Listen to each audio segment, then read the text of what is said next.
5 months after my wife passed away, I took her broken glasses to be repaired. They were the last thing she wore every day, the only keepsake I had left.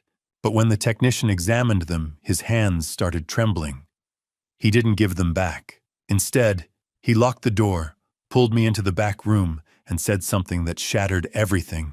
"Check her will immediately, before you're the next one in the grave." Then he showed me what was hidden inside the frames.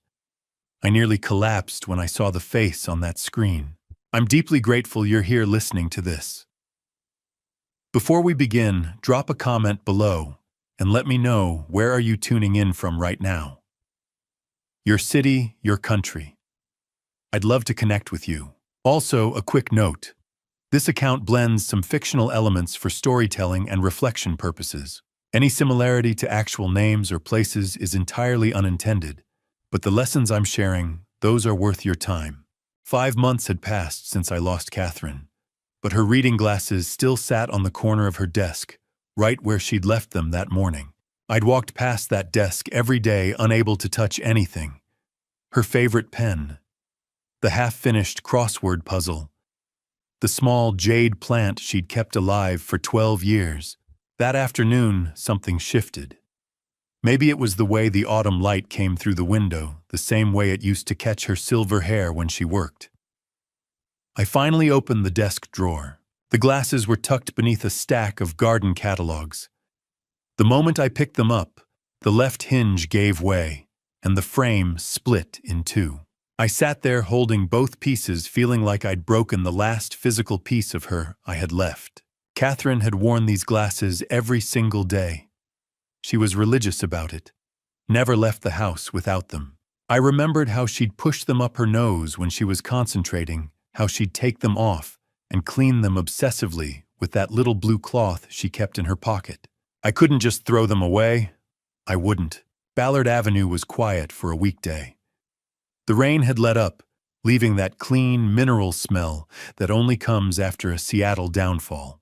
I parked in front of Porter's Optical, a small shop, tucked between a Thai restaurant and a vintage bookstore. Catherine and I used to walk this street every Saturday morning. Daniel Porter had been a friend for over 20 years. We'd met on a commercial renovation project back in 2004.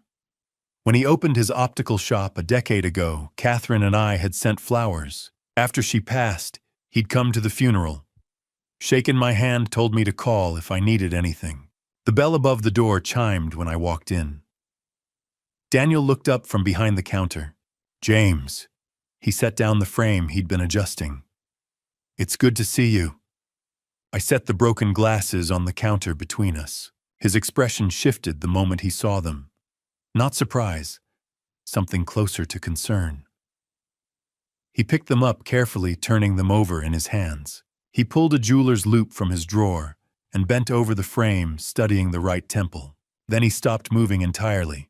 When he finally straightened up, he didn't look at me right away. He walked to the front door, flipped the sign to closed, and pulled the shade down over the glass. My stomach tightened. "Daniel, what's wrong?" He gestured toward the back room. "James, I think you need to see something, and I think you need to sit down first." I followed him past the display cases into a cluttered workshop. He cleared a space on the desk, set the glasses down under a bright lamp, and opened his laptop. He plugged a small cable into something I hadn't even noticed. A tiny port hidden along the inner arm of the frame. A file directory appeared on his screen. 3 video files, 2 audio files. All dated from April, the month Catherine passed. Daniel clicked on the first video. The footage was shaky at first, then stabilized. It took me a moment to recognize what I was seeing. Our kitchen. I could see the edge of the refrigerator, the bowl of fruit Catherine always kept on the island, the window over the sink. Then Ryan walked into frame. My son. My only son. 39 years old, a civil attorney with a corner office downtown. He was wearing the navy suit I'd bought him for his birthday last year. He moved with purpose. No hesitation. He opened the cabinet where Catherine kept her vitamins and pulled out the large bottle. From his pocket, he took out a small plastic bag. white pills inside. He unscrewed the vitamin bottle, poured the white pills in, shook it, put it back exactly where it had been. The whole thing took less than 30 seconds. Daniel's voice was quiet beside me. There's more. But I couldn't look away from the screen. Ryan was washing his hands at the sink, now drying them carefully on the dish towel. Then he walked out of frame. I heard the front door close. The timestamp in the corner read, April 14th, 7:15 a.m. Catherine collapsed at 2:47 a.m. on April 15th. I called 911. The paramedics said it looked like a stroke. She was gone before we reached the hospital. Daniel let the silence stretch. Then he said, his voice heavy with both anger and sorrow, James, Catherine came to me 3 weeks before she passed. She asked me to install this camera. She said she needed proof of something, but she wouldn't tell me what. She made me promise not to tell you unless something happened to her. He paused, his hand hovering over the mouse. See, I didn't know what she'd recorded until just now. But I know this checked the will immediately. Because if he did this to her, you're next. I couldn't breathe, couldn't move, couldn't look away from the frozen image on the screen. My son's hand holding that plastic bag, pouring those pills into my wife's vitamin bottle. The glasses were still on the desk between us. I picked them up with shaking hands, turning them over, finally seeing what I'd missed. The tiny lens, the hidden port. The weight of everything Catherine had carried alone. She'd known. For weeks she'd known. And she'd left me this. Daniel clicked to the next video file. And I realized I'd been living in a lie for 5 months. Daniel didn't ask if I wanted to keep watching. He just moved the cursor to the second file and clicked. Maybe he knew that if he gave me a choice, I'd walk out of that shop and spend the rest of my life pretending I'd never seen the first video. But I couldn't leave. Not now. The screen flickered, and there was our kitchen again. Later the same morning, judging by the light coming through the window. Catherine's glasses were on the counter, now angled toward the stove. I could see her moving in and out of frame, making her usual breakfast. Oatmeal with blueberries, the same thing she'd eaten every morning for 30 years. Ryan appeared in the doorway. He was still in that navy suit, but his tie was loosened now. He leaned against the counter, watching her. She didn't turn around, didn't acknowledge him, just kept stirring her oatmeal. He said something I couldn't hear. Catherine's shoulders stiffened, but she still didn't look at him. After a moment, Ryan pushed off the counter and left. The video jumped forward, timestamp 9:30 that night. The kitchen was dark, except for the light over the sink. The glasses were in a different position, now facing the breakfast nook, where Catherine liked to sit with her tea before bed. I recognized the blue mug. She always used the one with the chipped handle she refused to replace. Ryan walked into frame again. This time he was on his phone, pacing. His voice came through clearly. Catherine must have been sitting close enough to the glasses for the microphone to pick it up. "It's done," he said. "I used the amount we discussed." A woman's voice responded tinny through the phone speaker. "Jessica." I'd recognize my daughter-in-law's voice anywhere, that slight southern accent she'd never quite lost. "Are you sure it won't leave traces?" she asked. Her voice was tight, anxious. Ryan stopped pacing. "It breaks down in the body. Looks exactly like cardiac arrest. The ER won't even test for it, unless they have reason to suspect something. And why would they? She's 62, has high blood pressure, takes medication. It'll look like a stroke. When? 24 to 48 hours. Maybe sooner, depending on how much she takes." He paused. "It'll be quick, Jess. She won't suffer." There was a long silence. Then Jessica said quietly, "This is really happening. This is the only way. You know that. The casino isn't going to wait forever, and my name is on those debts too now. Once she's gone, we use the life insurance to clear everything, and we're free." "What about your father?" Ryan's laugh was cold. "He'll be devastated. Probably won't even think straight for months. I'll handle the estate, make sure everything's in order. He'll sign whatever I put in front of him." The call ended. Ryan stood there for a moment staring at his phone. Then he walked out of frame. The kitchen was empty again. Just Catherine's blue mug on the table, steam rising from the tea she'd never finish. I couldn't feel my hands. Couldn't feel anything, really. It was like someone had scooped out everything inside me and left just a shell sitting in that chair. Daniel reached over and paused the video. "There's one more," he said quietly. "You don't have to watch it." But I did. I had to see. He clicked the third file. Timestamp April 15th, 2:47 a.m. The kitchen light was on. Catherine's glasses were on the counter again, angled toward the table. I could see her sitting in the breakfast nook, her back to the camera. She was wearing her blue robe, the one I'd bought her for Christmas 2 years ago. She stood up, reaching for something on the counter. Her hand missed, grabbed at the air. Then she went down. I watched her collapse the way you watch a car accident in slow motion. Knowing what's about to happen, unable to look away, unable to stop it. She fell hard, her head hitting the edge of the table before she crumpled onto the tile floor. And then Ryan was there. He must have been in the hallway. He walked into frame, looked down at her, and checked his watch. He didn't kneel, didn't call out, didn't touch her. He just stood there watching his mother die on the kitchen floor, glancing at his watch every few minutes, like he was timing something. I counted. 12 minutes. 12 minutes of watching her lie there, not moving, barely breathing. 12 minutes of making sure. Finally, he pulled out his phone and dialed. His voice when he spoke was frantic, desperate.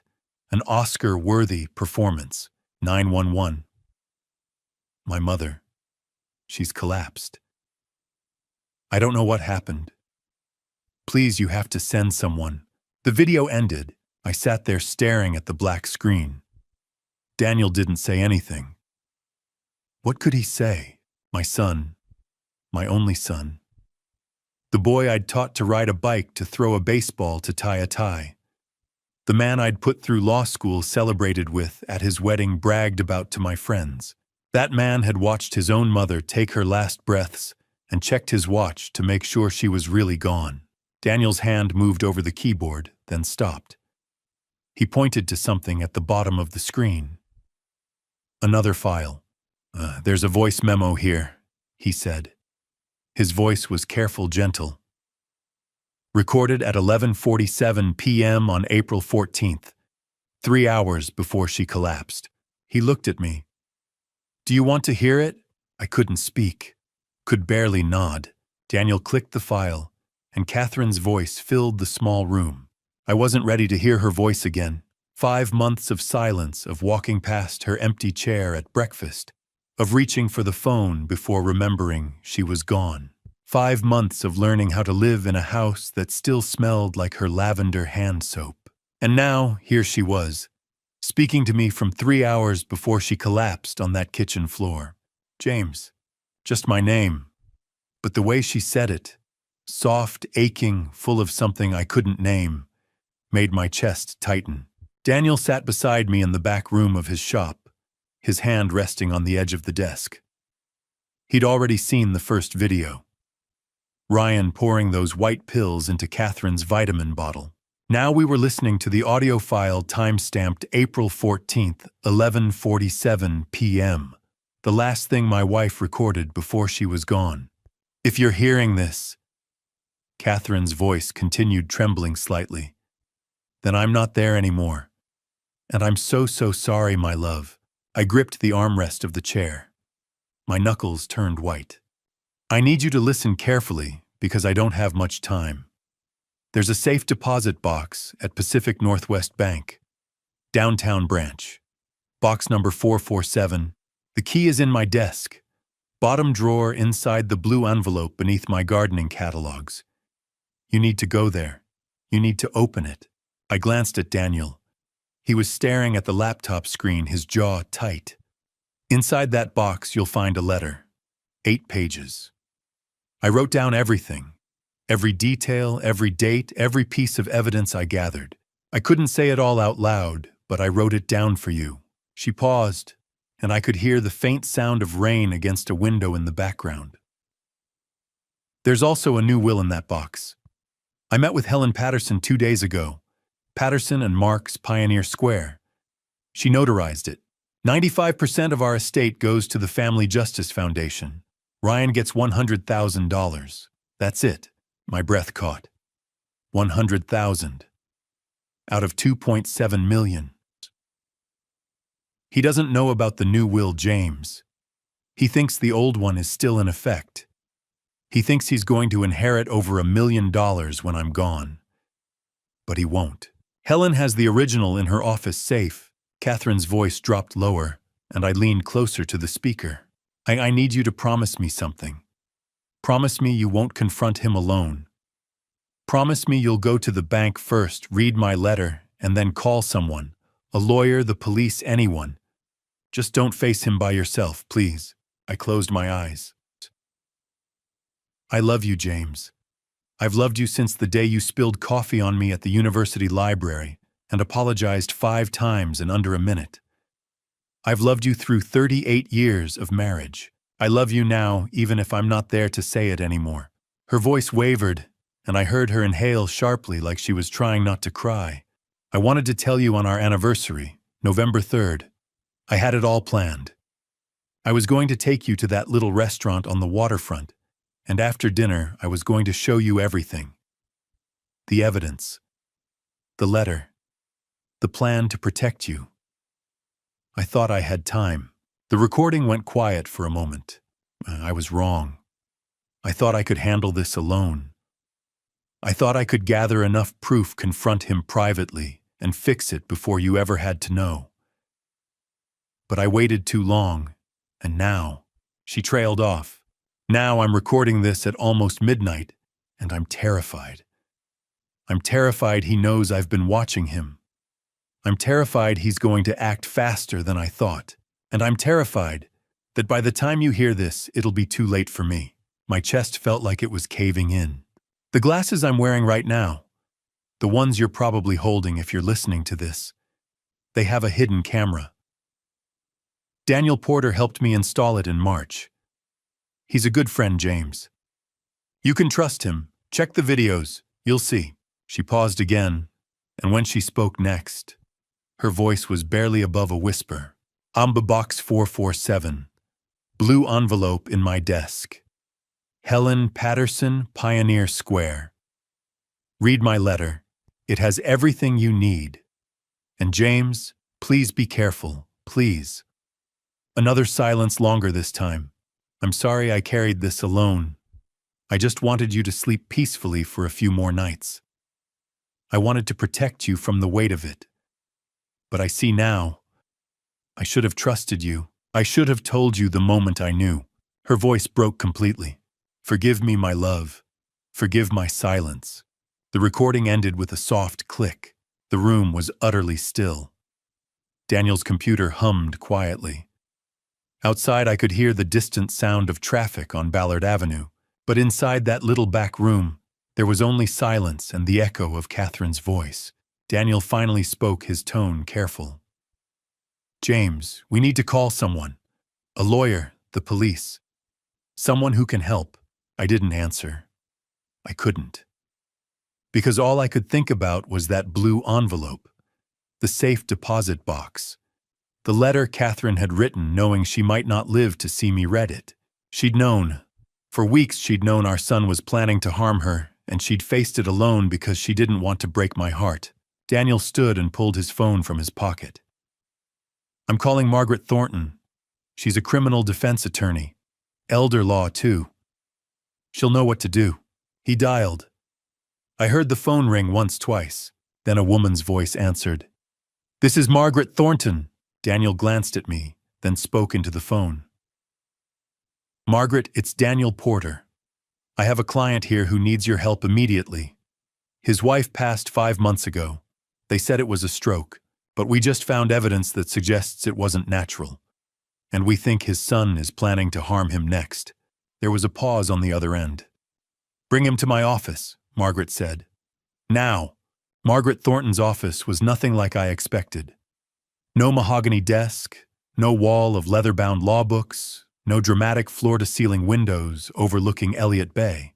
Just a modest space on the 7th floor of a building in downtown Seattle, with practical furniture and a coffee maker that looked like it had seen better days. She was exactly what Daniel had promised when he'd handed me her card in the parking lot outside his shop, sharp, experienced, and someone who wouldn't waste my time with platitudes. That had been 2 hours ago. 2 hours of me sitting in my car, hands shaking too hard to turn the key, trying to figure out what to do next. 2 hours of staring at my phone, knowing I should call Ryan, knowing I absolutely could not. Finally, I'd called the number on the card. Margaret had answered on the second ring and told me to come immediately. Now she sat across from me, 52 years old, with steel gray hair pulled back in a practical bun. Reading glasses perched on her nose as she watched the videos on Daniel's laptop for the 3rd time. I'd driven back to get it after she'd asked to see the evidence herself. She didn't react the way Daniel had. No sharp intake of breath, no hand over her mouth. She just watched, made notes on a yellow legal pad, and occasionally paused to replay a section. When Catherine's voice memo ended, Margaret removed her glasses and set them on the desk between us. "Mr. Mitchell, I need to ask you something, and I need you to be completely honest with me." I nodded, not trusting my voice. "Have you confronted your son about any of this? Have you called him, texted him, left any indication that you know?" "No. I came straight here after leaving Daniel's shop." "Good." She tapped her pen against the legal pad. "That decision may have saved your life." The words landed like a physical blow. "Your son is a civil attorney." She continued, her tone matter of fact. "He understands the legal system. He knows how evidence works, how investigations proceed, how to cover his tracks. The moment he knows you have this footage, this recording, he will move to destroy any remaining evidence and escalate his timeline for you." "Escalate his timeline," I repeated slowly. I mean if he thinks you're a threat, he'll act faster than he planned. Your wife gave you a tremendous gift with this evidence, but it's also put you in immediate danger." She flipped to a fresh page on her legal pad. "Shakis, here's what we're going to do. 6 steps. We follow them exactly, we don't deviate, and we don't tell anyone, including your son, what we're doing until we have everything locked down. Understood?" I nodded again. Step 1. You do not confront Ryan. You don't ask him about the money, about Jessica's debt, about the videos. Nothing. If he calls you, you keep the conversation light. If he wants to meet, you're busy. If he pushes you, have the flu. Whatever it takes to buy us time without raising suspicion. She wrote, "No contact, natural excuses," in sharp capital letters. Step 2. We petition for an exhumation of your wife's body. Your wife mentioned potassium chloride in her recording. That's the substance Ryan and Jessica discussed. It's commonly used in medical settings, mimics heart attack symptoms, and most importantly, it does leave traces in tissue if we know to look for it. Heart, muscle, liver, kidneys. A good forensic pathologist can find it even months later. My stomach turned. The thought of Catherine's grave being opened, her body being examined like evidence. "I know," Margaret said quietly, reading my expression. "But it's the only way to prove this wasn't a natural passing. Without that proof, everything else is circumstantial." She continued writing. Step 3. We hire a forensic accountant to trace every penny of that $680,000. Where it went, when, how. Bank records, wire transfers, cash withdrawals. We build an airtight paper trail showing systematic embezzlement over 18 months. Step 4. We verify the new will with Helen Patterson. I'll contact her directly, attorney to attorney. We'll confirm it's properly executed, legally binding, and that Ryan has no knowledge of its existence. Step 5. From this moment forward, you record every interaction with your son. Washington is a one-party consent state, which means you can legally record any conversation you're part of without the other person's knowledge. If Ryan calls you, record it. If he shows up at your house, your phone is recording in your pocket. Everything. Margaret looked up from her notes. Step 6, and this is crucial. You do not sign anything Ryan puts in front of you. Power of attorney, financial documents, anything. If he asks you to sign something, you tell him you want your own lawyer to review it first. If he pushes you, cite me. Tell him I'm helping you organize Catherine's estate. Use me as a buffer. She set down her pen and leaned back in her chair. These 6 steps give us a foundation. But Mr. Mitchell, I need you to understand something. I'm an elder law attorney with criminal defense experience. I can help you navigate this, protect your assets, and build a case. But what your son did to your wife, that's homicide. We need law enforcement involved. The word hung in the air between us. Homicide. My son had committed homicide. I have a contact at Seattle PD, Margaret continued. Detective Laura Hayes' Homicide Division. She's smart, thorough, and she doesn't let cases go. But before I call her, I need your permission. Once we bring law enforcement in, there's no going back. This becomes an official investigation. Your son will likely be arrested. This will be public. Your life will never be the same. I thought about Catherine's voice on that recording. The way she'd apologized for keeping secrets.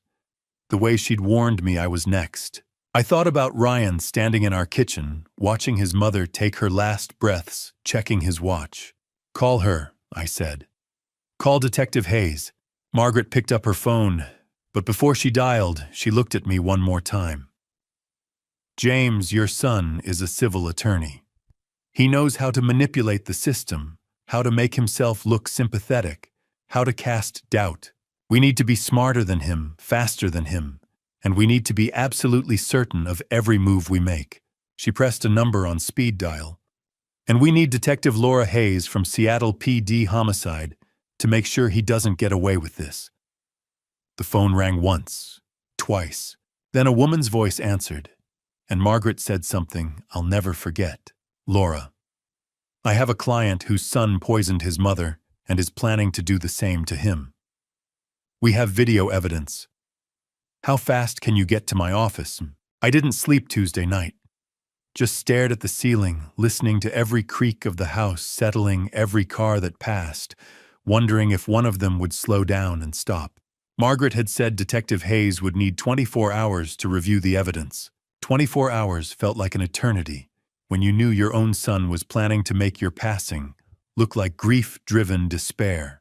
Wednesday morning, I forced myself through the motions of normalcy. Coffee, shower, get dressed. Act like a man who doesn't know his only child wants him gone. The note was waiting when I walked out to my car. A single piece of paper folded once tucked under the driver's side windshield wiper. My hands were shaking before I even opened it. The handwriting was unfamiliar. Neat, feminine, urgent. He knows, run. That was it. 4 words. No signature, no explanation. I looked around the parking area. My neighborhood was quiet at 8 in the morning. Most people already at work, a few retirees walking dogs in the distance. No one paying attention to me. But someone had been here. Someone knew what Ryan was planning. Someone was trying to help me, or someone was trying to scare me into making a mistake. I got in the car, locked the doors, and sat there with the note in my lap, my heart hammering. Margaret's voice echoed from yesterday, your son will move to destroy evidence and escalate his timeline. If he knows I have the footage. I drove home faster than I should have, nearly running a red light on Ballard Avenue. Inside, I went straight to my home office and pulled out the filing cabinet, where Catherine and I had always kept important documents. I found it in the life insurance folder tucked behind our legitimate policies. A policy I'd never seen before. Pacific Mutual Life Insurance, $1.5 million. Issue date March 15, 2024. Insured James Robert Mitchell. Beneficiary Ryan Thomas Mitchell. My signature at the bottom. Except I'd never signed this. Never even heard of Pacific Mutual.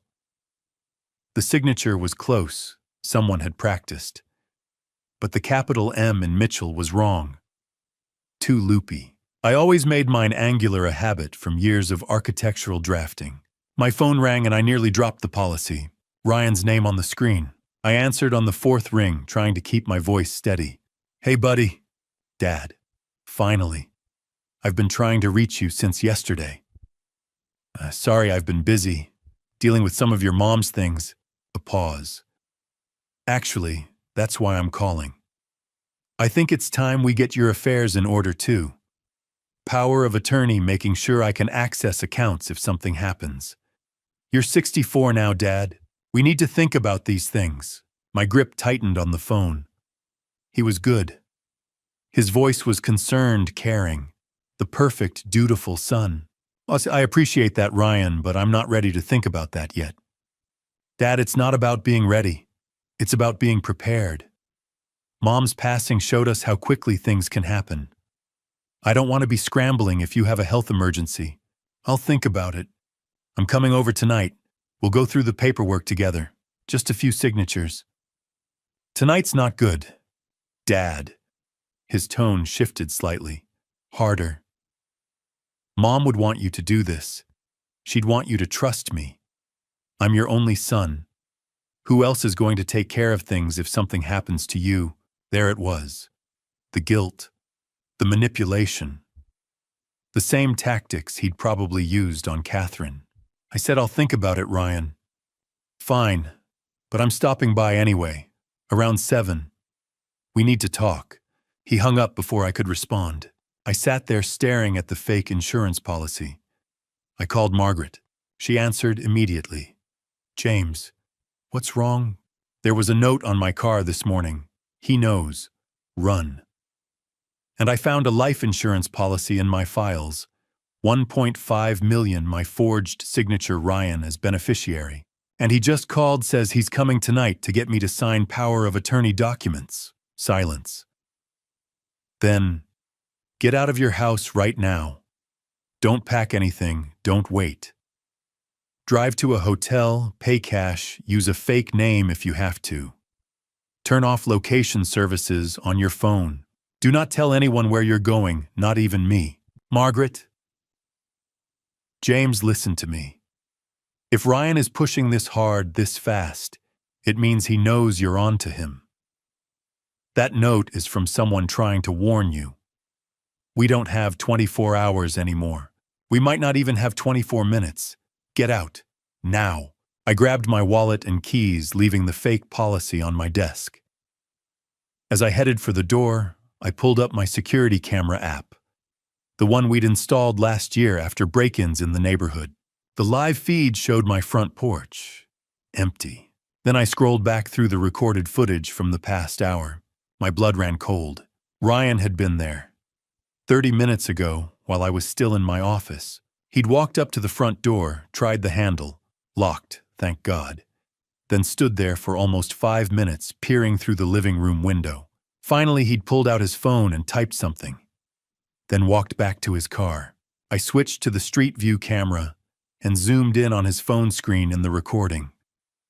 The angle was just right to catch what he'd typed. A text message. "He's not home.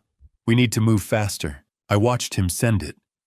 Watched him look back at my house one more time. Watched him drive away. My son had come to my house to find me, to corner me, to make me sign documents that would give him access to everything. Or maybe to do something worse. I grabbed my jacket and ran for my car, the warning note still crumpled in my pocket. He knows, run. And for the first time since finding Catherine's glasses, I did exactly that. I ran. I'd spent Wednesday night in a budget motel off Highway 99 paid cash under the name Robert Anderson and kept my phone turned off except to check messages every hour. The room smelled like stale cigarettes and industrial cleaner, but it had a deadbolt and a view of the parking lot, and that was all I needed. I didn't sleep, just watched car headlights sweep across the ceiling and thought about Ryan standing on my porch, peering through my living room window, texting someone that they needed to move faster. Thursday morning, Margaret had sent a single encrypted message. 8 a.m., my office. Bring nothing. Now I sat in that same chair across from her desk, and this time we weren't alone. Thomas Reed looked exactly like what he was, a man who'd spent 40 years following money trails that people desperately wanted hidden. 61 years old, gray suit, reading glasses on a chain, and a leather briefcase that had seen better decades. He set the briefcase on Margaret's desk and pulled out a report thick enough to be a novel. "Now 47 pages," he said. "But I can summarize if you'd prefer the version that won't make your head spin." "Summarize?" Margaret said. "We don't have time for the full audit." Thomas flipped to a page marked with a yellow tab, a spreadsheet covered in numbers, dates, and highlighted transactions. "Your family trust was established in 2006. Original funding was $1.8 million. By January 2023, it had grown to $2.4 million. He turned the page. "That's when the withdrawals started." I leaned forward, studying the spreadsheet. Rows and rows of transactions, each one highlighted in yellow. 23 withdrawals over 18 months. Thomas continued. Small enough to avoid triggering bank alerts. 20,000 here. 40,000 there. Always under 50,000 per transaction, always spaced at least 3 weeks apart. Textbook embezzlement strategy. He ran his finger down the column. "I've documented every single one. Wire transfers to 3 different accounts. 2 in Ryan's name, 1 joint account with Jessica Mitchell." My hands were flat on Margaret's desk, pressing down hard enough that my knuckles went white. "The current balance of the trust is $1.72 million. Your son embezzled $680,000 over a year and a half. He did it slowly, carefully, and he would have gotten away with it if your wife hadn't been watching." "She knew," I said quietly.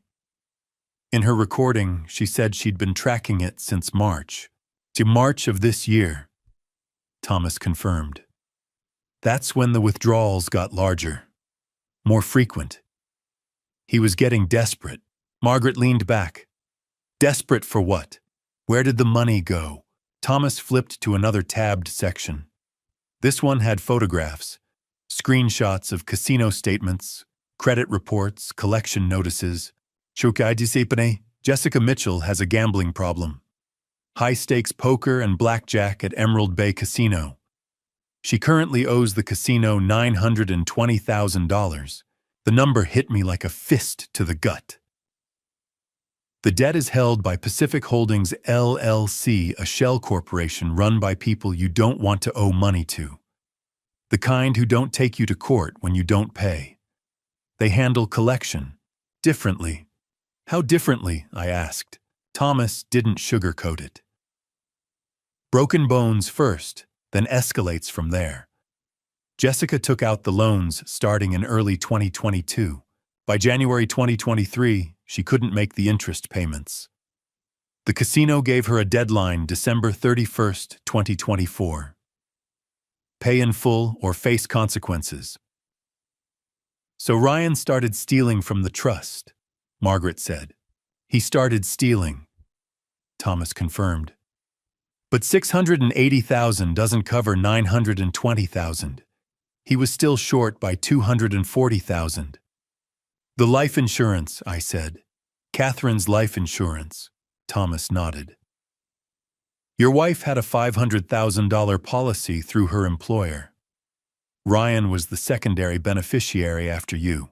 If something happened to her, and then something happened to you, shortly after he'd have access to that payout, plus whatever remained in the trust, plus your personal assets. More than enough to clear Jessica's debt and start overs." The pieces were falling into place with horrible clarity. Ryan had been planning this for over a year. And when stealing wasn't enough, he'd decided to make sure Catherine and I wouldn't be around to notice the missing money. "There's one more thing," Thomas said. He pulled out his phone. "I did some additional research into Jessica's gambling addiction. She's been attending Gamblers Anonymous meetings for about 8 months. I found her sponsor. Woman named Allison Ward, 38, works as a paralegal downtown. She's willing to talk to you." Margaret straightened. "Willing to testify?" Potentially. "She's scared," but she's also angry about what Ryan convinced Jessica to do. I gave her your number. She said she'd reach out directly. As if on cue, my phone buzzed in my pocket. I'd turned it back on during the drive to Margaret's office. Unknown number. I opened it. Mr. Mitchell, this is Allison Ward. I was Jessica's sponsor at GA. I left that note on your car Wednesday morning. Jessica told me things she shouldn't have. Ryan hired someone to tamper with your car brakes, make it look like an accident. She was supposed to keep quiet, but she broke down in our last meeting. Said she couldn't live with another person's life on her conscience. You need protection immediately. The man Ryan hired is a professional. His name is Marcus Cole. Please be careful. I read the message twice, then handed the phone to Margaret. Her expression went cold. Your car. Where is it? Still at my house. I took a rideshare to the motel. Don't go near it. Margaret was already dialing. Laura, we have a new problem. The son hired someone to cut the brake lines. We need the car impounded and examined, and we need protection on my client right now. Thomas began packing up his report, but he paused and looked at me. Mr. Mitchell, I've been doing this work for 30 years. I've seen people steal from their businesses, their partners, their parents. But I've never seen someone steal from their family and then systematically plan to end their lives to cover it up. Your son isn't just a thief. He's something much worse. I didn't respond. Couldn't. Because I was thinking about Catherine's voice on that recording about how she'd said Ryan was desperate. She'd been right. And desperate people don't stop until they get what they need, or until someone stops them. Volunteer Park in the afternoon was the kind of peaceful that felt wrong when your son was planning to tamper with your brakes. Families walked dogs. Joggers passed by with their headphones in. A group of teenagers skateboarded near the conservatory. I sat at an outside table at the small cafe near the water tower, nursing a coffee I hadn't touched, watching every person who walked up the path. Margaret had insisted I take a rideshare here and sit where I could see all the approaches. She arrived 10 minutes late, scanning the area. 38 years old, dressed in business casual, like she'd come straight from work. Dark hair, pulled back minimal makeup, and the kind of tired eyes that came from carrying other people's secrets. She carried a brown leather messenger bag. When she spotted me, she hesitated, then walked over and sat down without shaking hands. Mr. Mitchell, thank you for meeting me. She glanced around again. I shouldn't be here. If Ryan finds out I talked to you, or if Jessica finds out I warned you, they won't, I promise. Allison didn't look convinced, but she opened her messenger bag and pulled out a small USB drive, setting it on the table between us. Jessica came to her first Gamblers Anonymous meeting 8 months ago. She'd hit rock bottom, $920,000 in debt to people who don't forgive debts. She was terrified. That's when I became her sponsor. She wrapped her hands around the coffee cup I'd bought for her. So, 3 weeks ago, she broke down completely. Said she couldn't do it anymore. Couldn't live with what Ryan was planning. She told you about my wife. Allison nodded. She told me Ryan had used something to make it look like your wife had a stroke. Said he'd been planning it for months. And then she told me about you. My coffee cup was cold in my hands. She said Ryan had hired someone. A professional.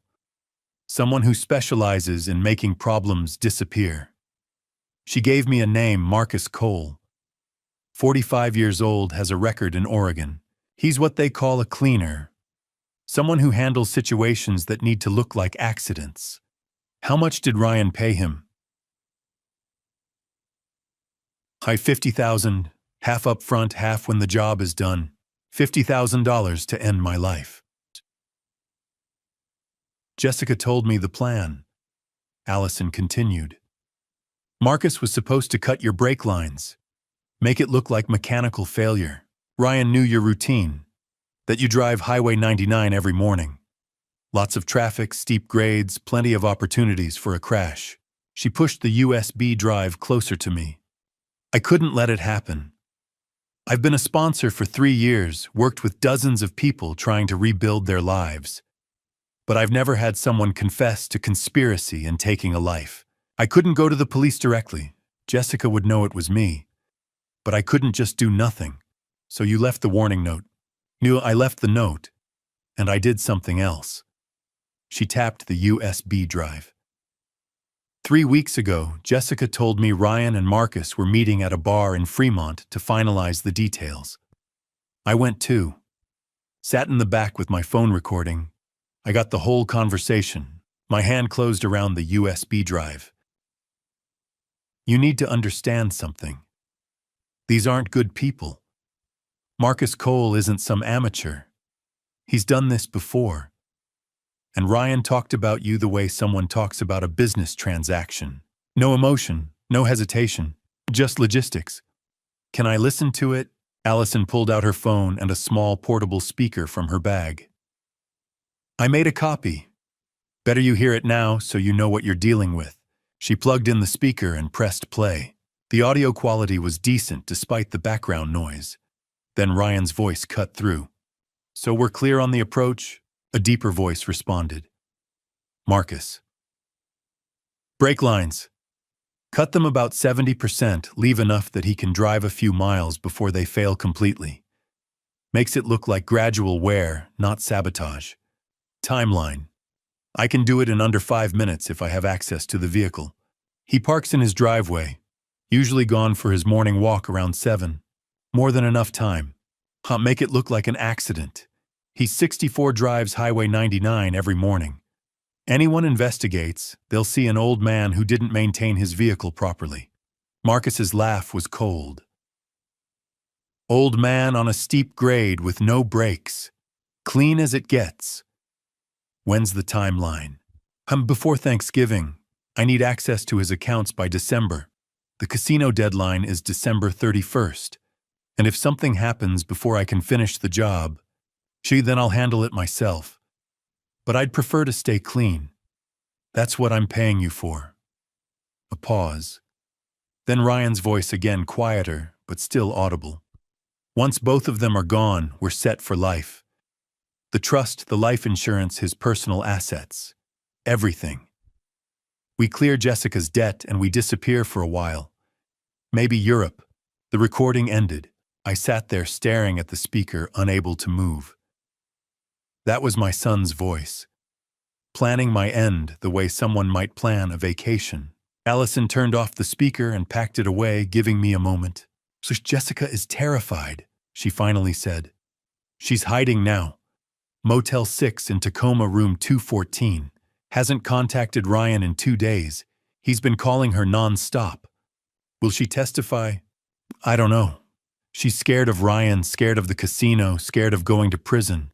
But she's also eaten up with guilt about your wife. Allison met my eyes. Mr. Mitchell, I left you that warning because I couldn't live with staying silent. I'm giving you this recording because you deserve to know exactly what your son is capable of. But if you use this, Jessica might run. And if Ryan finds out she talked or that I helped you, I picked up the USB drive and put it in my pocket. I have a detective I trust. She'll protect Jessica. And you. Will she? Because Marcus Cole is still out there, and Ryan still needs you gone. She stood up, shouldering her bag. Be careful, Mr. Mitchell. Your son talked about you like you were already in the ground. And people who talk like that don't usually change their minds. She walked away, disappearing into the afternoon crowd. I sat there alone, the USB drive heavy in my pocket. Ryan's voice still echoing in my head. Once both of them are gone, we're set for life. Not if I had anything to say about it. By the time I made it back to Margaret's office, the sun was starting to sink behind the downtown buildings, casting long shadows across 2nd Avenue. I'd taken 3 different ride shares to get there, changing drivers twice, watching every car behind me. The USB drive felt like it weighed 10 pounds in my pocket. Detective Laura Hayes was already waiting when I walked in. She stood by the window with her arms crossed, 45 years old, with the kind of presence that came from 2 decades working homicide. Short dark hair streaked with gray, no-nonsense pantsuit, and eyes that had seen everything. She didn't waste time on introductions. You have the recording. I handed her the USB drive. Margaret had already set up her laptop with external speakers, and Hayes plugged it in without sitting down. We listened to it again. Ryan's voice. Marcus's voice. The clinical discussion of break lines and timelines and making my passing look like mechanical failure. Once both of them are gone, we're set for life. When it ended, Hayes ejected the USB and held it up to the light.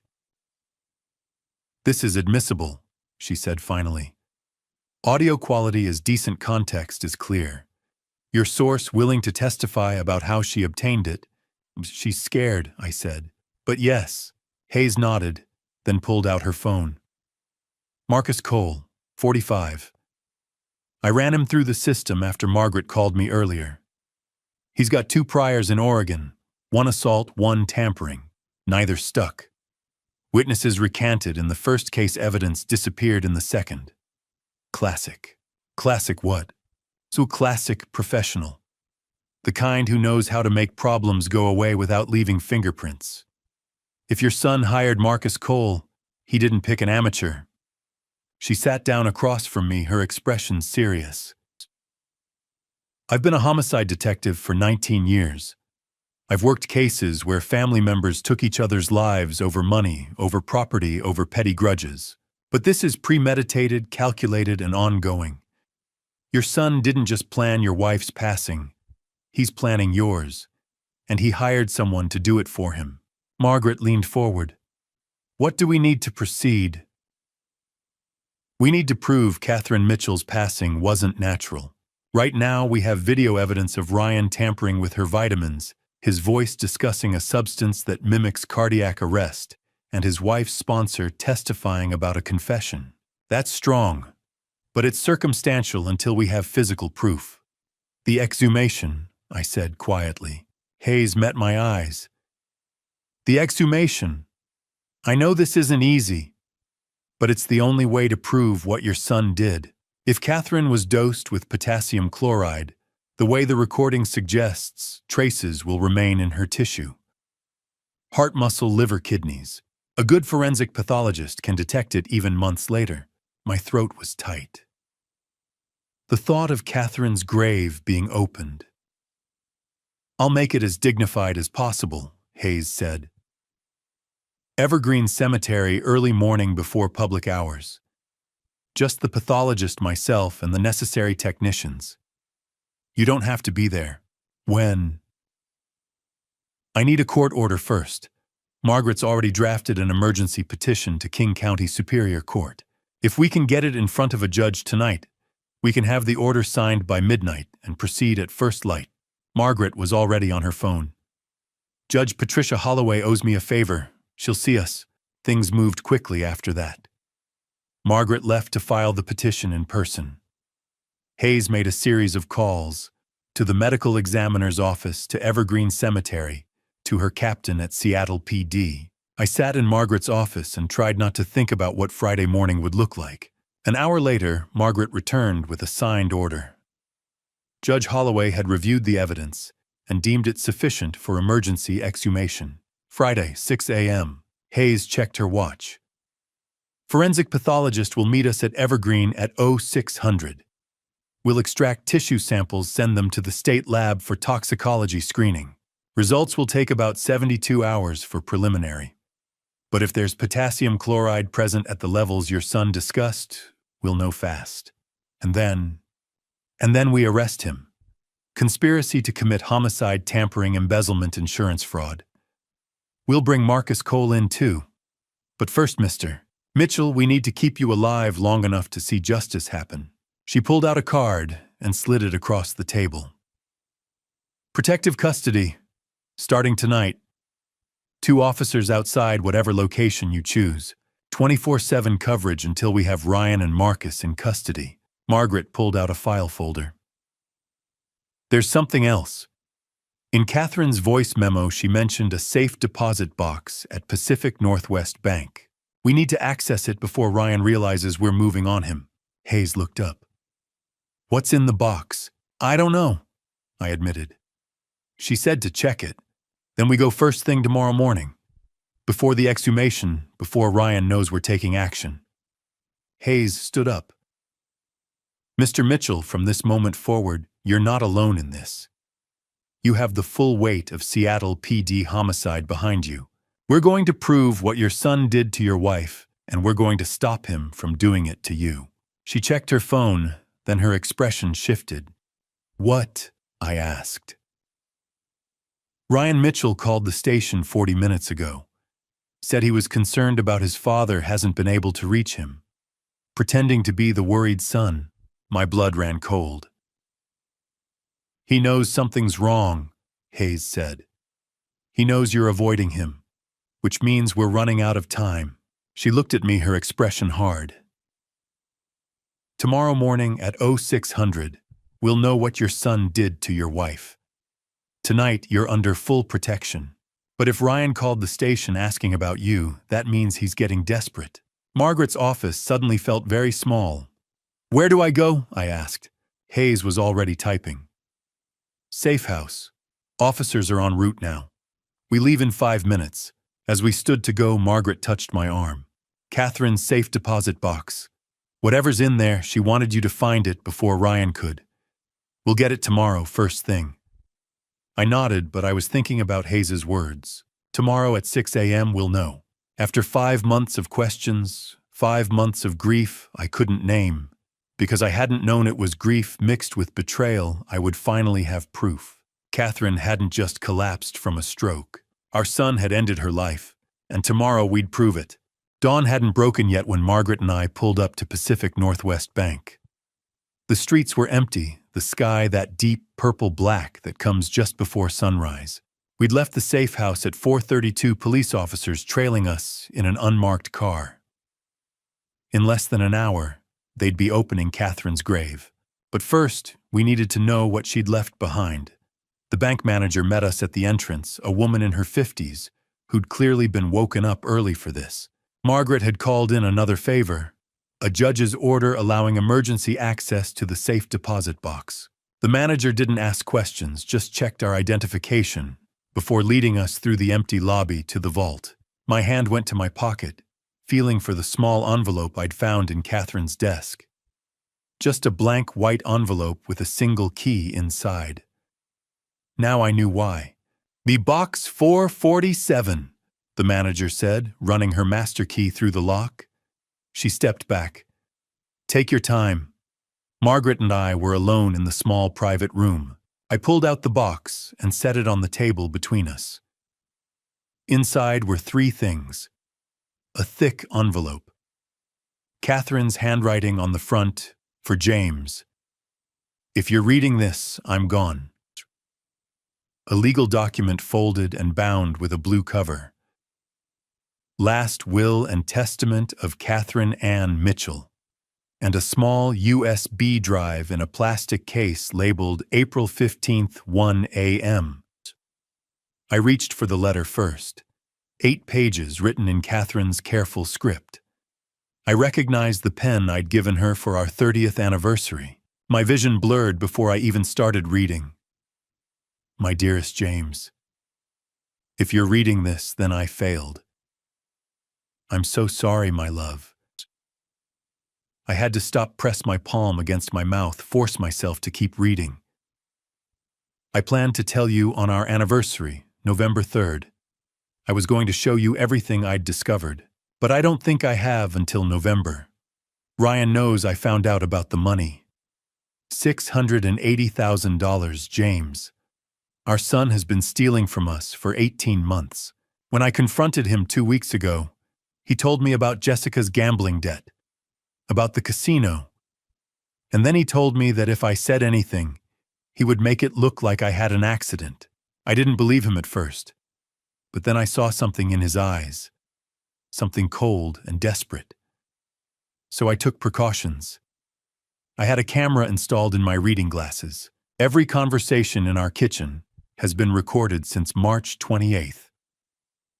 If Ryan did something to me, the evidence is there. I also changed our will. 3 days ago, I met with Helen Patterson. 95% of our estate goes to the Family Justice Foundation. Ryan gets 100,000. Enough to show I didn't cut him out entirely, but not enough to make my passing profitable. James, I need you to understand why I didn't tell you. Because you love him so completely.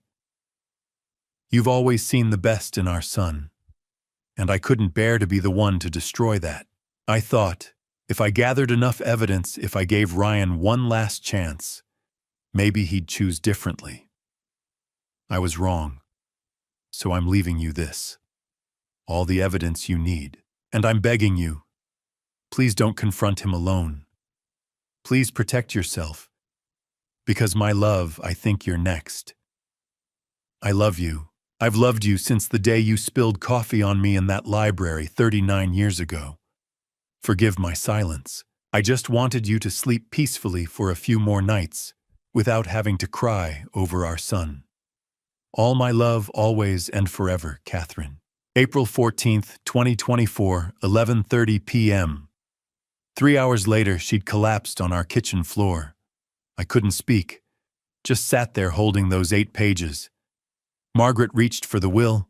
The legal document was straightforward, dated April 12th, 2024. 95% to the Family Justice Foundation, 5% to Ryan.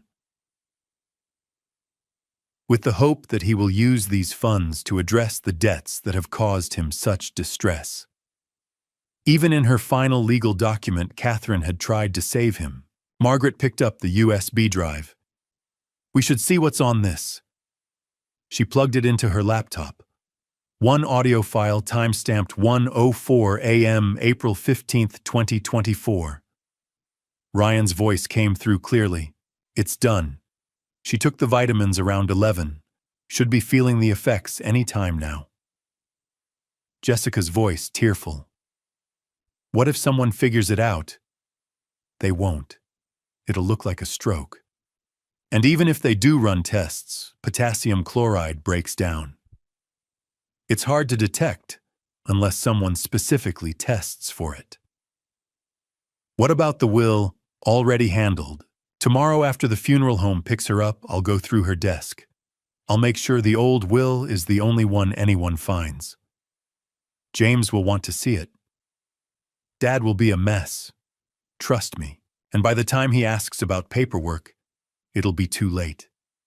The estate will be settled, and we'll be clear. A pause. Then Jessica quietly, I can't believe we're doing this. We don't have a choice. And Dad, he's got to go too, eventually. The life insurance, the trust. Once both of them are gone, we're set for life. The recording ended. Margaret ejected the USB. He swapped the wills. He thought this copy didn't exist. He thought her passing erased everything she'd done to protect you. I was still holding Catherine's letter. Forgive my silence. I just wanted you to sleep peacefully a few more nights without crying over our son. She knew, I whispered. She knew he was going to do it, and she still tried to save him. Margaret carefully packed everything back. Catherine built you a roadmap. Everything you need to prove what Ryan did to stop him, to make sure her real wishes were honored. I checked my watch, 5:45. In 15 minutes, they'd be opening her grave. Margaret put her hand on my shoulder. She loved you very much. She died alone on our kitchen floor, and I was asleep upstairs. She made sure you'd know eventually. She made sure Ryan wouldn't get away with it. We walked out into the pre-dawn darkness. The police escort was waiting. Detective Hayes was already at Evergreen Cemetery. In a few minutes, we'd have physical proof of what Ryan had done. But I already had everything I needed in my hands. Catherine's words, Catherine's will, Catherine's evidence. My wife had protected me from beyond the grave. Now it was time to make sure she didn't do it in vain. The sun broke over the horizon as the forensic team set up their equipment around Catherine's grave. Evergreen Cemetery was quiet at 6 in the morning. just the sound of birds waking and the careful, methodical work of professionals who understood the weight of what they were doing. I stood 30 feet back, with Margaret holding the leather folder that contained Catherine's letter and will. Detective Hayes had positioned herself between us and the excavation site. I didn't want to watch, but I couldn't look away. The forensic pathologist had explained the process before they started. Careful excavation, respectful handling, tissue samples from the heart, liver, and kidneys. Catherine's body would be treated with dignity, then returned to rest within hours. It didn't make it any easier to watch them begin. Hayes's phone rang at 6:12. She stepped away to answer it, her expression shifting from professional calm to sharp alertness. When she walked back, her jaw was tight. "We have a problem. Your son is at the precinct." My stomach dropped. "What?" "He filed a missing person report at 5:30 this morning. Claims you've been missing for 48 hours, that you're showing signs of cognitive decline and may be a danger to yourself. He brought a psychiatrist with him and is demanding an emergency psychiatric evaluation." Margaret's expression went cold. "He's trying to have James declared incompetent. That's exactly what he's trying to do." Hayes looked at me. "If he can get a doctor to sign off that you're mentally unfit, he can petition for emergency conservatorship. Control your finances, your medical decisions, everything.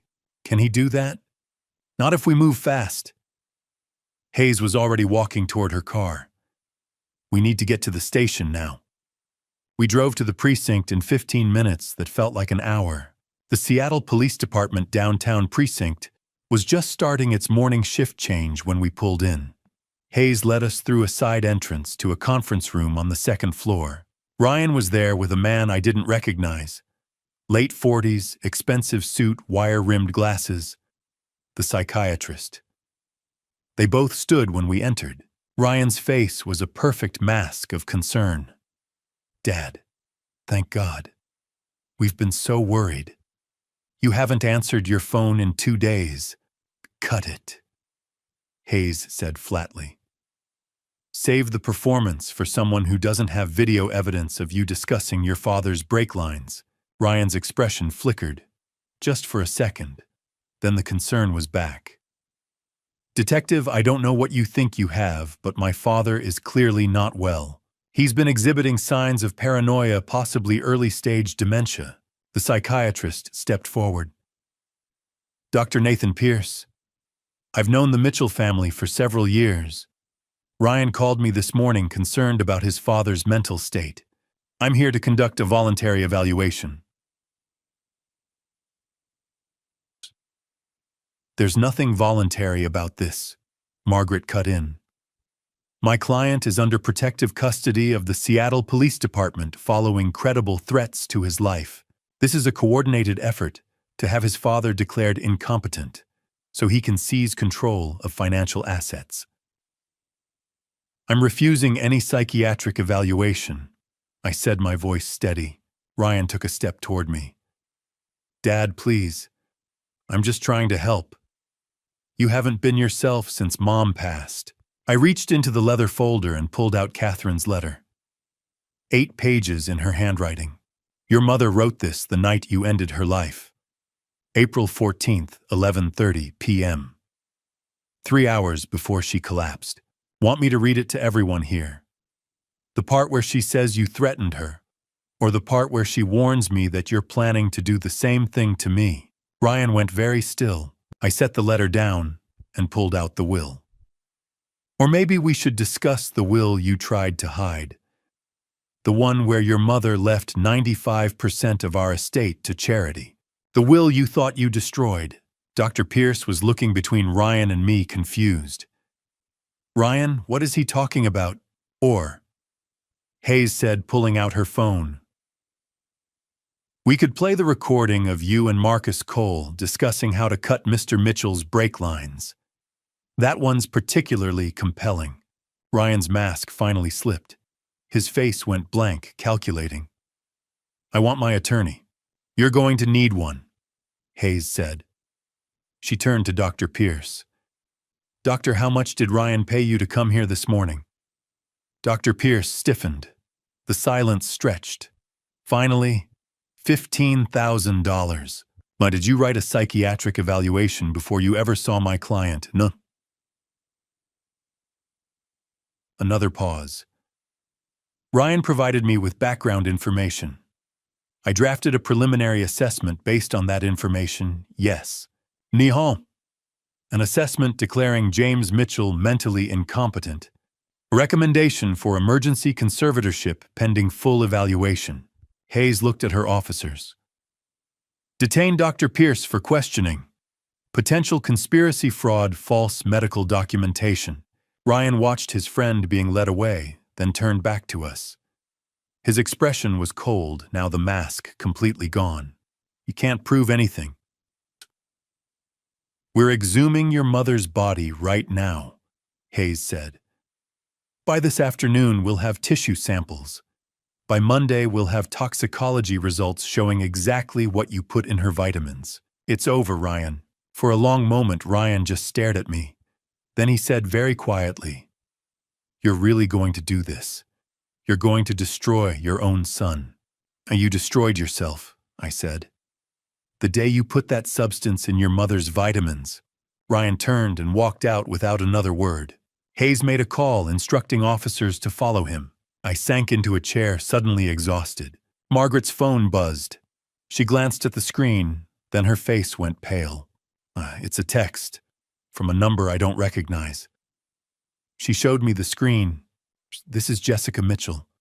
Marcus is coming to the motel tonight. Ryan told him I'm a liability.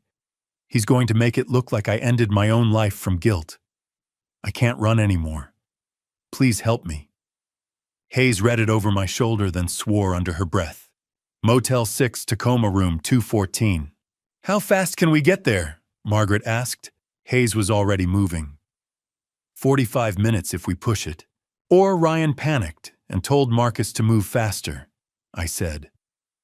If he's desperate enough to try the psychiatric trap, he's desperate enough to eliminate anyone who can testify against him. Hayes pulled out her radio. "I'll get Tacoma PD to do a welfare check. We bring Jessica in, put her in protective custody, and wait for the toxicology results. Then we arrest Ryan and Marcus simultaneously." We left the precinct as the morning sun climbed higher. Somewhere in Evergreen Cemetery, they were collecting evidence from Catherine's body. Somewhere in Tacoma, Jessica was hiding. And somewhere Ryan and Marcus were regrouping. But for the first time in days, I felt like we were a step ahead. Catherine had given us the roadmap. Now we just had to follow it to the end. By 6 that evening, Jessica Mitchell was sitting in a witness protection safe house on the north side of Seattle, wrapped in a blanket, despite the room being warm, shaking like she'd never stop. Hayes and her tactical team had pulled Jessica out of the Tacoma motel at noon. They'd moved her through the back, into an unmarked van, and straight to a secure location where Ryan and Marcus couldn't reach her. Now she sat across from me in a small conference room, Margaret on one side, Hayes on the other, and 2 officers stationed outside the door. She looked nothing like the woman I'd met at Ryan's wedding 5 years ago. The Jessica had been confident, charming, always laughing. This Jessica was hollowed out, her eyes red from crying. "I'm sorry," she said for the 5th time. "I'm so sorry about Catherine. I never thought he'd actually do it. I thought he was just venting, trying to scare me into finding another way to handle the debt." Margaret's voice was measured. "Jessica, we've offered you full immunity in exchange for your complete cooperation. That means testifying against Ryan and answering every question truthfully. Do you understand?" "Yes." "Then tell us everything. The plan for tomorrow morning. Every detail." Jessica took a shaky breath. "Marcus is supposed to meet Ryan at 5:30 tomorrow morning. At your house." She looked at me. "Ryan had a spare key made 6 months ago. My house. The place Catherine and I had lived for 23 years. Where she'd collapsed on our kitchen floor." "What's the plan?" Hayes asked. "Marcus is going to make it look like James took too many pills. Sleeping medication maybe mixed with alcohol.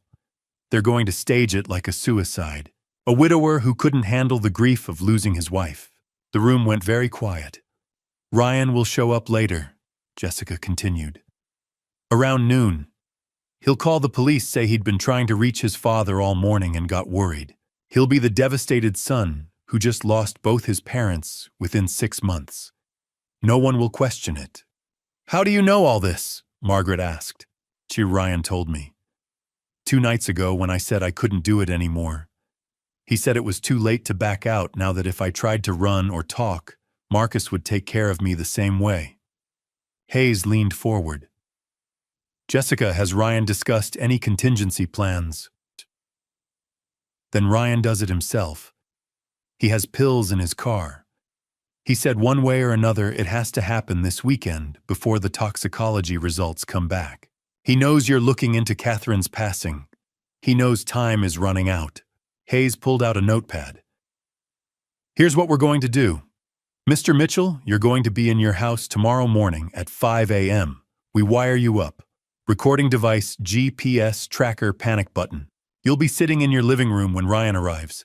You want me to confront him. I want you to give him the opportunity to confess. Keep him talking. Ask him questions. Let him think he's got you cornered. People like Ryan, intelligent, arrogant, they can't help themselves.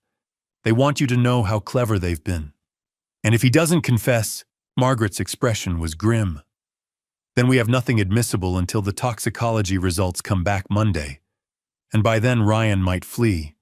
We need him on tape, James. What about Marcus?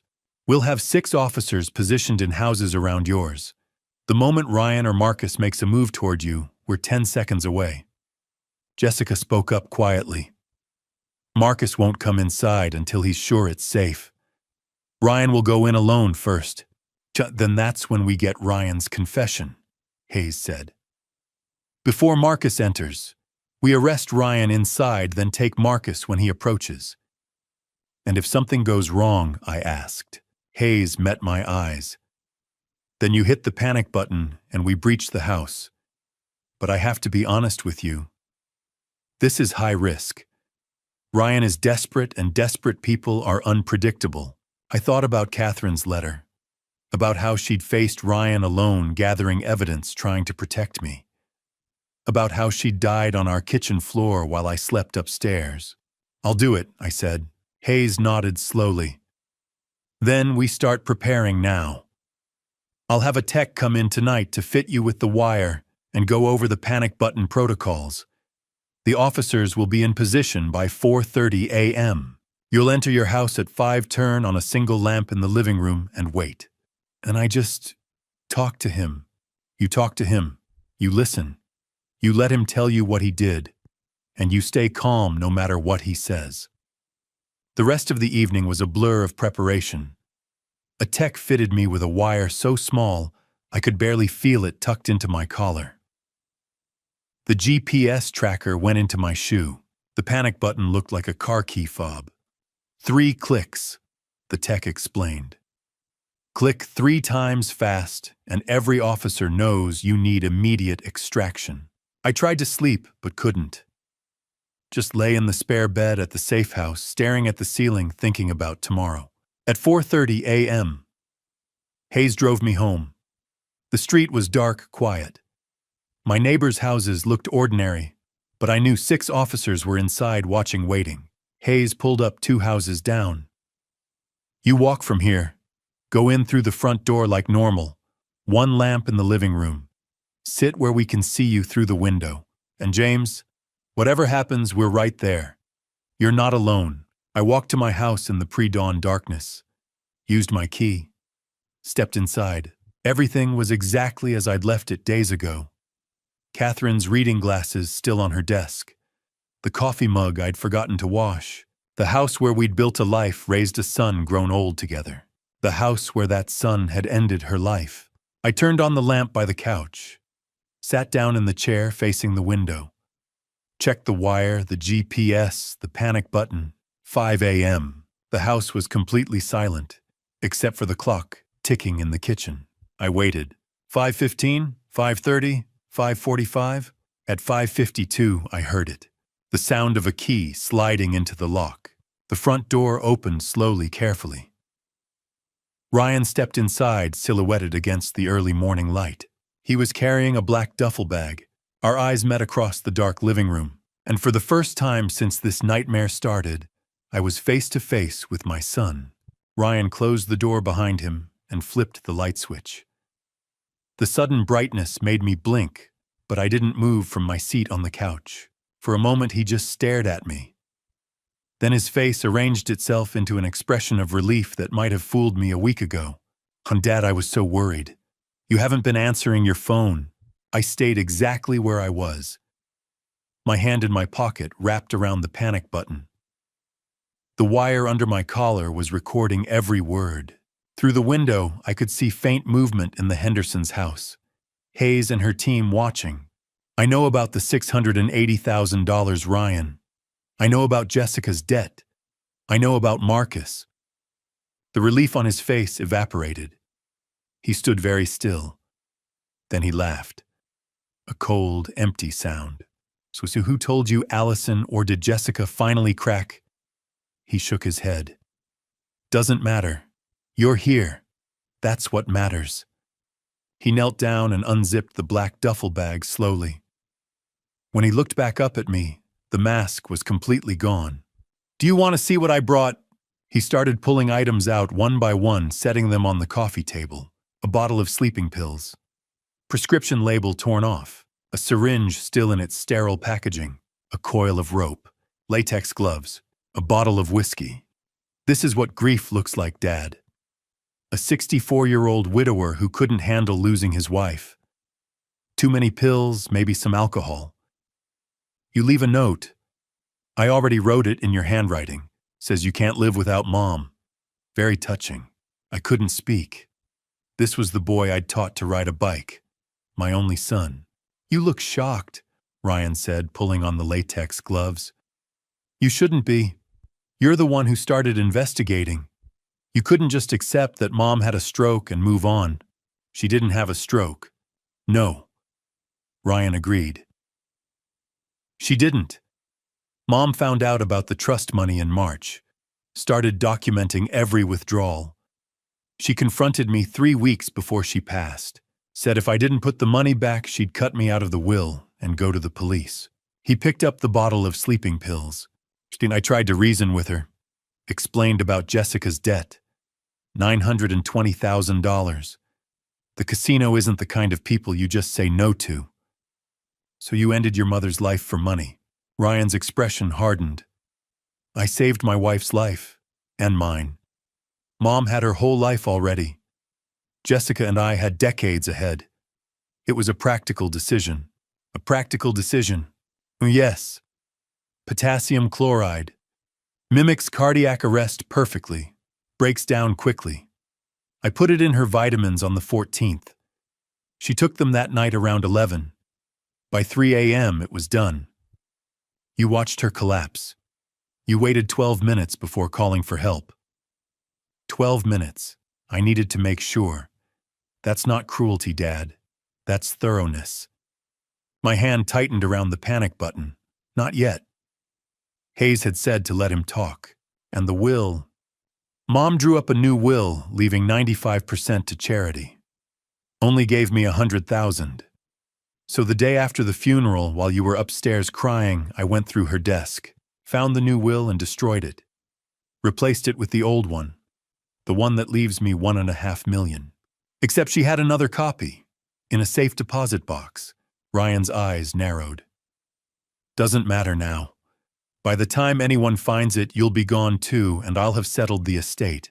He stood up, holding the bottle of pills and the syringe. You're going to take these pills. All of them. If you cooperate, it'll be painless. If you don't, I use the syringe. Either way, you'll be unconscious. Then I wait 30 minutes, come back and discover you. He took a step closer. This one's on you.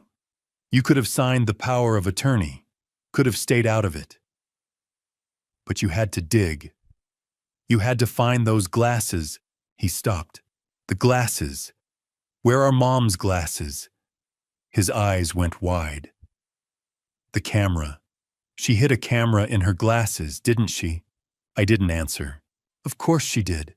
I walked past them every day for 5 months. She recorded everything. Me putting the substance in her vitamins. Me watching her on the kitchen floor. He looked at me with something that might have been respect if it wasn't so twisted. Which means you've seen the videos. Which means you're recording this conversation right now. He moved fast, grabbed my shirt collar, yanked me up. His hands found the wire, ripped it away, threw it on the floor, and stomped on it. Did you really think I wouldn't figure it out? My hand was already pressing the panic button. 3 clicks. Ryan picked up the syringe, tore open the packaging. You should have trusted your son instead of playing detective. This is your fault. He took a step toward me, syringe raised. The front door exploded inward. Detective Hayes came through, first weapon drawn, 6 officers behind her. Seattle police dropped the weapon hands where I can see them. Ryan froze. For a second I thought he might fight. Then he dropped the syringe. It clattered on the hardwood floor. He sank to his knees, slowly, hands raised. I want my lawyer. Hayes moved in, cuffing him, while officers secured the duffel bag and photographed the contents. Another officer helped me up. You got it all? I asked Hayes.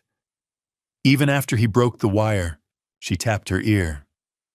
Backup recording from the device in your shoe, and we heard enough through the window. We've got his full confession, Mr. Mitchell. Every word.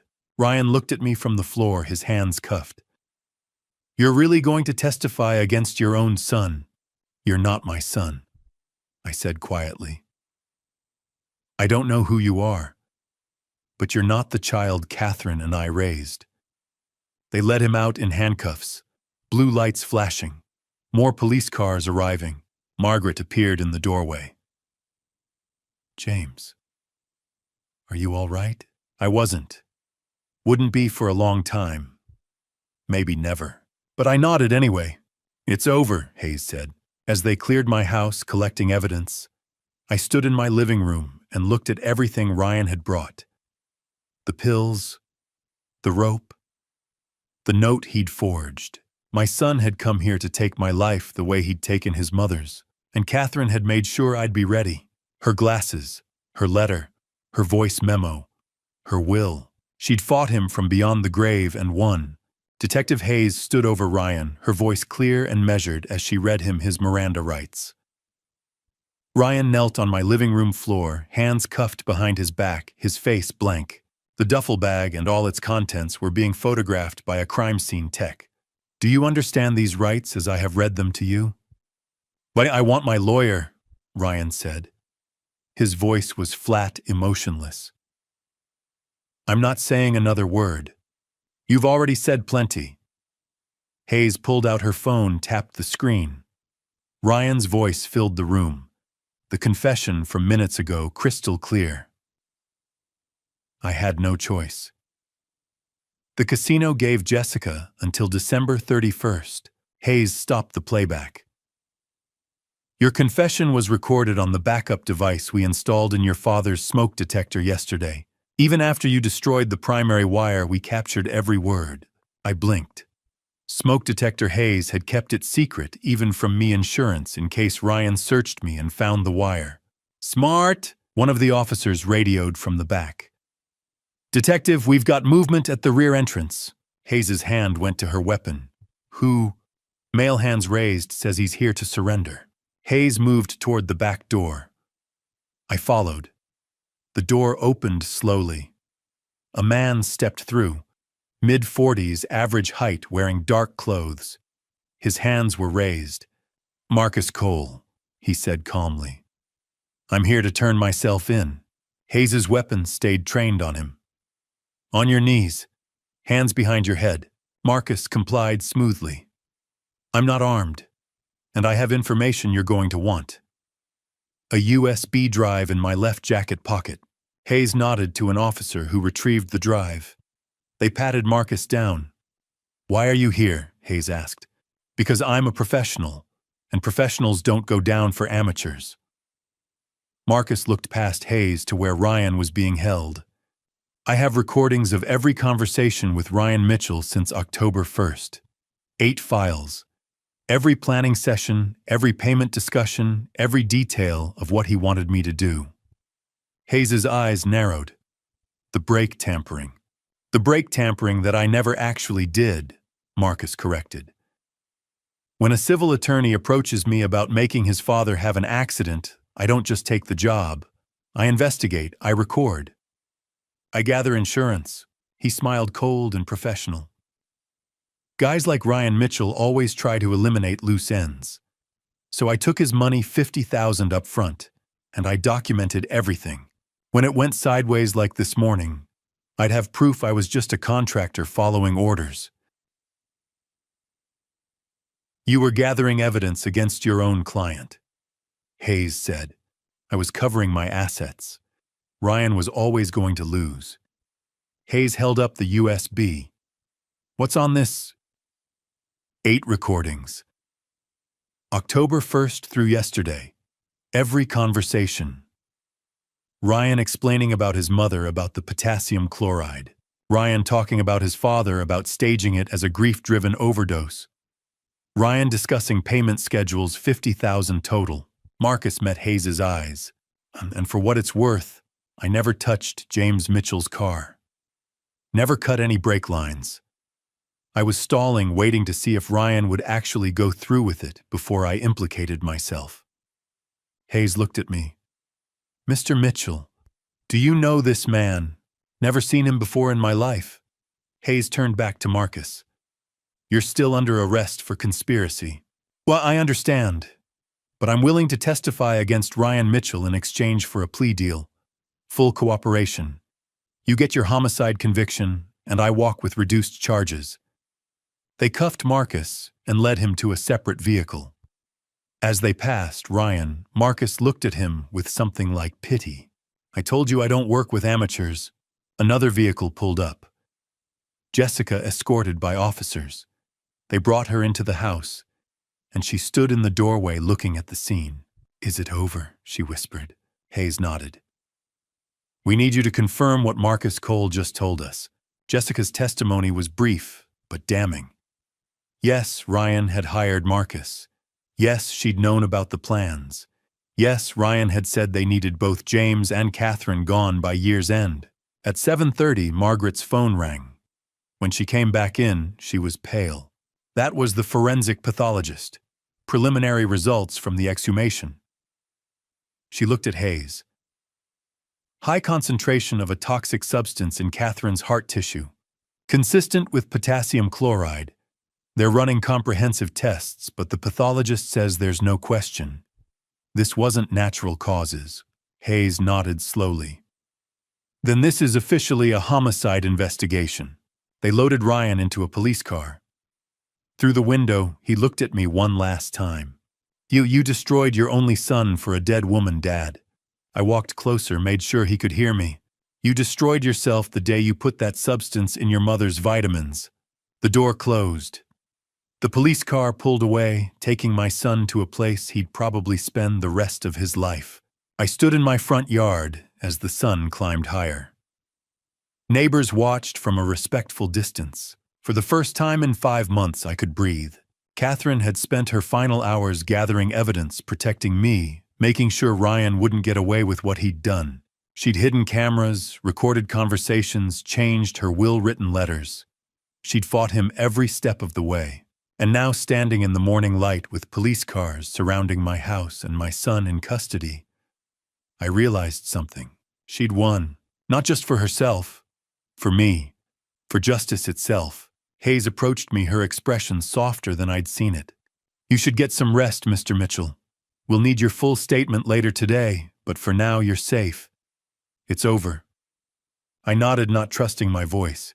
As the police finished their work and started to clear out, I looked up at the sky. It was going to be a beautiful day, and Catherine, wherever she was, knew that her husband was safe. That had to be enough. A week after Ryan's arrest, Margaret called with news I didn't want to hear. He made bail. I was standing in my kitchen, the same kitchen where Catherine had collapsed. I gripped the counter. How the judge set it at $2 million. Jessica's family posted it. Her parents are wealthy. Old money from Charleston. They put up property as collateral. Margaret's voice was tight with frustration. My guess is Jessica convinced them Ryan's being railroaded. So he's just out with conditions. Surrendered his passport, ankle monitor, can't leave King County, can't contact you or any witnesses. But yes, James, he's out. I looked at the kitchen floor where Catherine had fallen. Ryan was somewhere in Seattle right now, free while my wife was in the ground. Tell me we can still win this. We can, but his attorney is good and he's already making moves. That afternoon, I met Margaret at her office. She'd spread legal documents across her desk. Motions, filings, medical reports. Jonathan Price, Margaret said, tapping a business card. 55, former King County prosecutor, won 3 high-profile homicide defenses in the past decade. Ryan hired the best. What's he arguing? Margaret slid a motion across the desk. Insanity defense. Claims Ryan suffered a severe psychological breakdown after discovering his mother had Alzheimer's disease. Catherine didn't have Alzheimer's. I know. It's fabricated. But Price is building a narrative. Devoted son learns his mother is declining, becomes mentally unstable. He's citing a psychiatric evaluation from September signed by Dr. Nathan Pierce. I stared at the document. Dr. Pierce. The same psychiatrist who'd tried to have me declared incompetent. Pierce was arrested, I said. Exactly. Which is why this defense isn't going to work. Margaret pulled out another file. After Pierce was detained, we subpoenaed his financial records. She showed me a spreadsheet. Payments from Ryan to Dr. Nathan Pierce dating back 3 years. $280,000 total. 9 psychiatric evaluations, Margaret said. 9 separate reports over 3 years, all documenting Ryan's supposed mental health struggles. All fake. All purchased. He was building an insanity defense for 3 years. He was building insurance. Ryan knew if he ever got caught doing something criminal, he'd need a paper trail showing mental illness. So he paid Pierce to create one. I sat back. That's not insanity. That's premeditation. Exactly. And that's what I'll argue when this goes to trial. A truly mentally ill person doesn't spend 3 years and $280,000 manufacturing evidence of their own insanity. That's what a calculating criminal does. Margaret pulled out more documents. There's more. Thomas Reed kept digging. Found an offshore account in the Cayman Islands. Ryan transferred $150,000 from your family trust to that account. He was hiding money, James. Planning long-term. Planning to eliminate you and Catherine and disappear. She spread out 5 more documents, each stamped with the King County Prosecutor's Office seal. Amanda Morrison is the prosecutor. She's filed formal charges, 5 counts. Margaret read them aloud. Count 1, homicide in the 1st degree. Life without possibility of parole. Count 2, attempted conspiracy to cause harm. 25 years. Count 3, embezzlement. 20 years. Count 4, insurance fraud. 15 years. Count 5, criminal conspiracy. 20 years. She set the documents down. If convicted on all counts, Ryan will spend the rest of his life in prison. What are his chances? Margaret didn't sugarcoat it. With the evidence we have low, we have video of him tampering with Catherine's vitamins. We have his voice discussing potassium chloride. We have Catherine's letter and voice memo. We have the exhumation results. We have Marcus Cole's recordings. We have the fake insurance policy, the fake psychiatric reports, the offshore accounts. She leaned forward. Jonathan Price is good, but he's not a magician.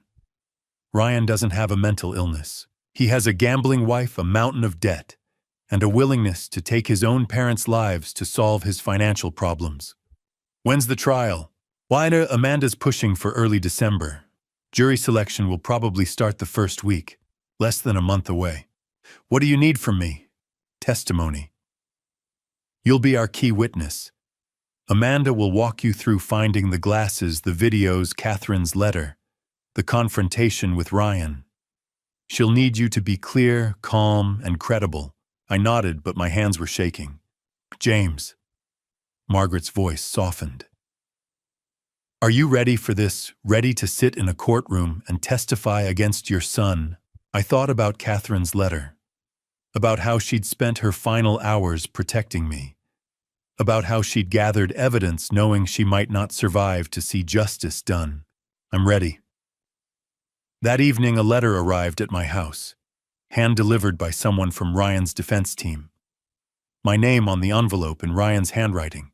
I almost threw it away, but I opened it. Dad, I'm sorry. I know those words aren't enough. I was desperate.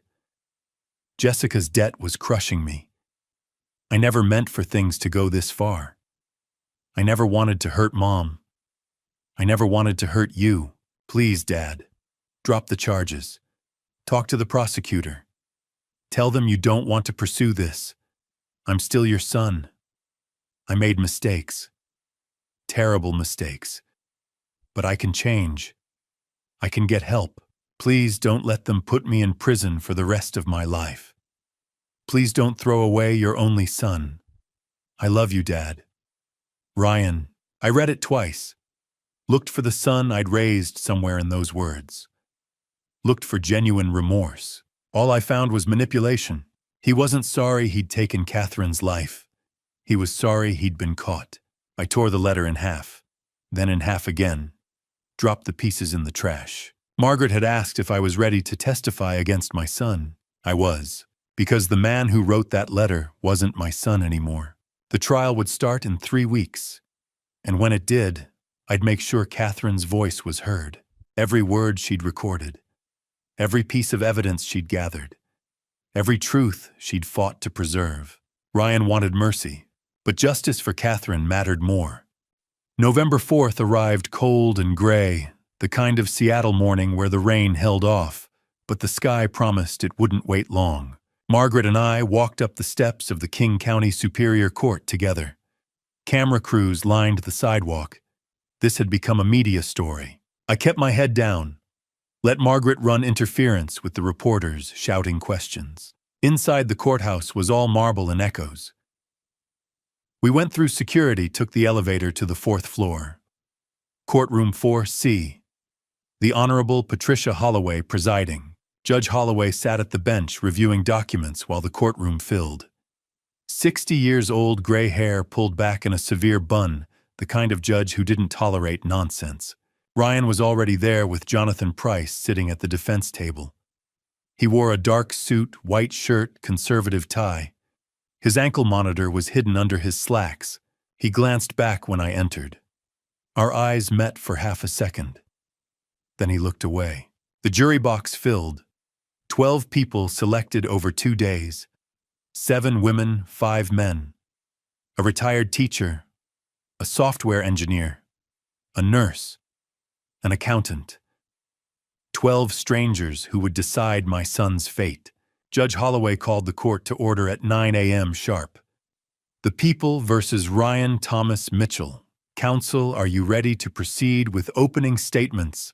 Amanda Morrison stood. She'd worn navy blue today, her dark hair pulled back.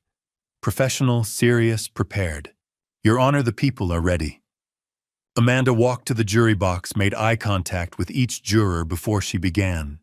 This is a case about greed, about betrayal, about premeditation. Ryan Mitchell didn't just take his mother's life. He planned it for months, purchased the substance, tampered with her vitamins, watched her collapse on her kitchen floor and waited 12 minutes before calling for help. Her voice was measured, factual, devastating. But he didn't stop there. Ryan Mitchell also planned his father's end. Hired a professional, forged life insurance documents, attempted to have his father declared mentally incompetent so he could seize control of a $3.2 million estate. She let that number hang in the air. Over the next week, you'll hear from James Mitchell. You'll see video evidence of Ryan tampering with his mother's vitamins. You'll hear Catherine Mitchell's voice in a recording made hours before she passed. warning her husband that their son was planning to take both their lives. You'll hear forensic evidence proving Catherine didn't have a natural passing. Amanda returned to the prosecution table. You'll also hear from Dr. Nathan Pierce, a psychiatrist who accepted $280,000 from Ryan Mitchell over 3 years to manufacture fake psychiatric reports. Reports designed to create an insanity defense if Ryan ever got caught. Because that's what calculated criminals do. They plan for contingencies. She looked at Ryan. Ryan Mitchell is 39 years old, a licensed attorney, an intelligent man who knew exactly what he was doing. This isn't a tragedy of mental illness. This is a story of greed and violence, and at the end of this trial, we will ask you to hold Ryan Mitchell accountable. She sat down. The courtroom was silent. Jonathan Price rose. He dressed more casually, gray suit, no tie. He smiled sadly at the jury. Ladies and gentlemen, what you're about to hear is indeed a tragedy. But it's not the tragedy Ms. Morrison just described. This is a tragedy of a family destroyed by mental illness. He walked slowly toward the jury box. Ryan Mitchell loved his mother, loved his father. But over the past 3 years, Ryan has been suffering from an undiagnosed dissociative disorder, a mental condition that causes breaks from reality-impaired judgment. Dr. Pierce evaluated Ryan and documented these symptoms. Someone in the jury box shifted uncomfortably. Jonathan kept going, but it was a weak opening. The fake psychiatric reports had destroyed any credibility the insanity defense might have had. Judge Holloway looked at Amanda. Call your first witness. The people called James Robert Mitchell. I stood. Margaret gave my arm a brief squeeze. I walked to the witness stand, was sworn in, sat down facing the courtroom. Amanda led me through it methodically. Finding Catherine's glasses, the videos of Ryan tampering with vitamins, Catherine's voice memo, the safe deposit box, the confrontation in my living room where Ryan confessed. I kept my voice steady, answered every question. Then Jonathan Price stood for cross-examination. Mr. Mitchell, you testified that you were grieving your wife. Isn't it true that you experienced significant depression during that time? I was mourning my wife of 38 years. Mourning can affect perception, can't it? Make us see things that aren't there. I looked directly at him. I saw my son on video putting a substance in his mother's vitamins. I heard him confess to delaying the 911 call for 12 minutes. That's not grief affecting my perception. That's evidence. Jonathan tried a few more angles, but I didn't break. After 20 minutes, Judge Holloway let me step down. The next 3 days were a parade of evidence. Amanda presented everything systematically. The hidden camera videos, Catherine's voice memo, the recordings from Allison and Marcus Cole, the forensic pathologist's report, the financial analysis, the fake insurance policy, Catherine's will. Each piece landed like a hammer blow. I watched the jury's faces, saw shock, disgust, anger. On day 5, Dr. Nathan Pierce took the stand. Amanda tore him apart. Dr. Pierce, how much did Ryan Mitchell pay you to write fake psychiatric evaluations? Pierce's voice was barely a whisper. $280,000, over 3 years. For 9 reports documenting mental illness that didn't exist, Pierce had no answers. By the time she dismissed him, he was visibly shaking. On day 6, Ryan took the stand. The courtroom went silent. Jonathan Price asked 3 preliminary questions. Then, Ryan, did you intentionally harm your mother? Ryan looked at the jury, at Judge Holloway, at me. Then he said, I invoke my 5th Amendment right against self-incrimination. The courtroom erupted. Judge Holloway banged her gavel. In the jury's eyes, guilty people pleaded the 5th. Innocent people defended themselves. Closing arguments took another day. Then it was over. The jury filed out to deliberate. Hours passed. Finally, at 4:30 in the afternoon, the bailiff announced they had a verdict. We filed back into the courtroom. The jury returned. I couldn't read their faces. Judge Holloway looked at the foreperson. "Has the jury reached a verdict?" "We have, Your Honor." My heart was pounding. The foreperson stood and began to read. I thought I was prepared for the verdict. I wasn't. 4 days had passed since I sat in that witness box. 4 days since I'd answered Amanda Morrison's questions about the glasses, the videos, the voice memo. 4 days since I'd watched Ryan invoke his Fifth Amendment right and refuse to testify. Now, on the morning of November 8th, I stood outside courtroom 4C with Margaret Thornton waiting for the jury to return. They'd been deliberating for 9 hours. Margaret checked her phone for the 3rd time in 5 minutes. "Juries that deliberate this long usually mean one of 2 things," she said quietly. "Either they're deadlocked or they're being very, very thorough." I nodded, but I didn't trust my voice. My hands were shaking again, just like they had when I'd first held Catherine's glasses in Daniel Porter's shop. Just like they had when I'd listened to her voice memo for the first time. I pressed them flat against my thighs and stared at the courthouse floor. At 10:47 a.m., the bailiff opened the courtroom doors. "Jury's back." The gallery was packed. I took my seat in the front row, Margaret beside me.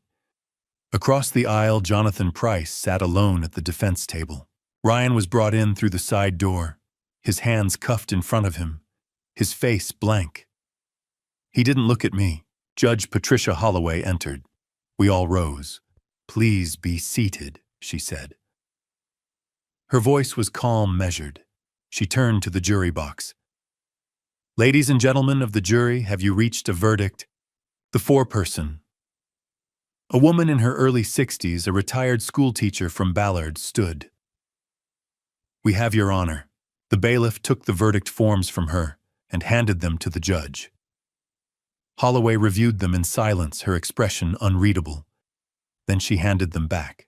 "The defendant will rise." Ryan stood. Jonathan Price stood beside him. "Shot on the charge of first-degree murder in the death of Catherine Ann Mitchell." The foreperson read, her voice steady. "We, the jury, find the defendant, Ryan Thomas Mitchell, guilty." The courtroom erupted. Someone behind me gasped. I heard a woman sob. Margaret's hand found mine and squeezed. "On the charge of conspiracy to cause harm to James Robert Mitchell, we find the defendant guilty." Ryan's jaw tightened, but he didn't move.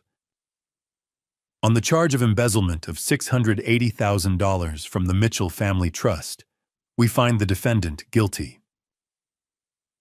On the charge of insurance fraud involving a false life insurance policy valued at $1.5 million, we find the defendant guilty. On the charge of criminal conspiracy in hiring Marcus Andrew Cole, we find the defendant guilty."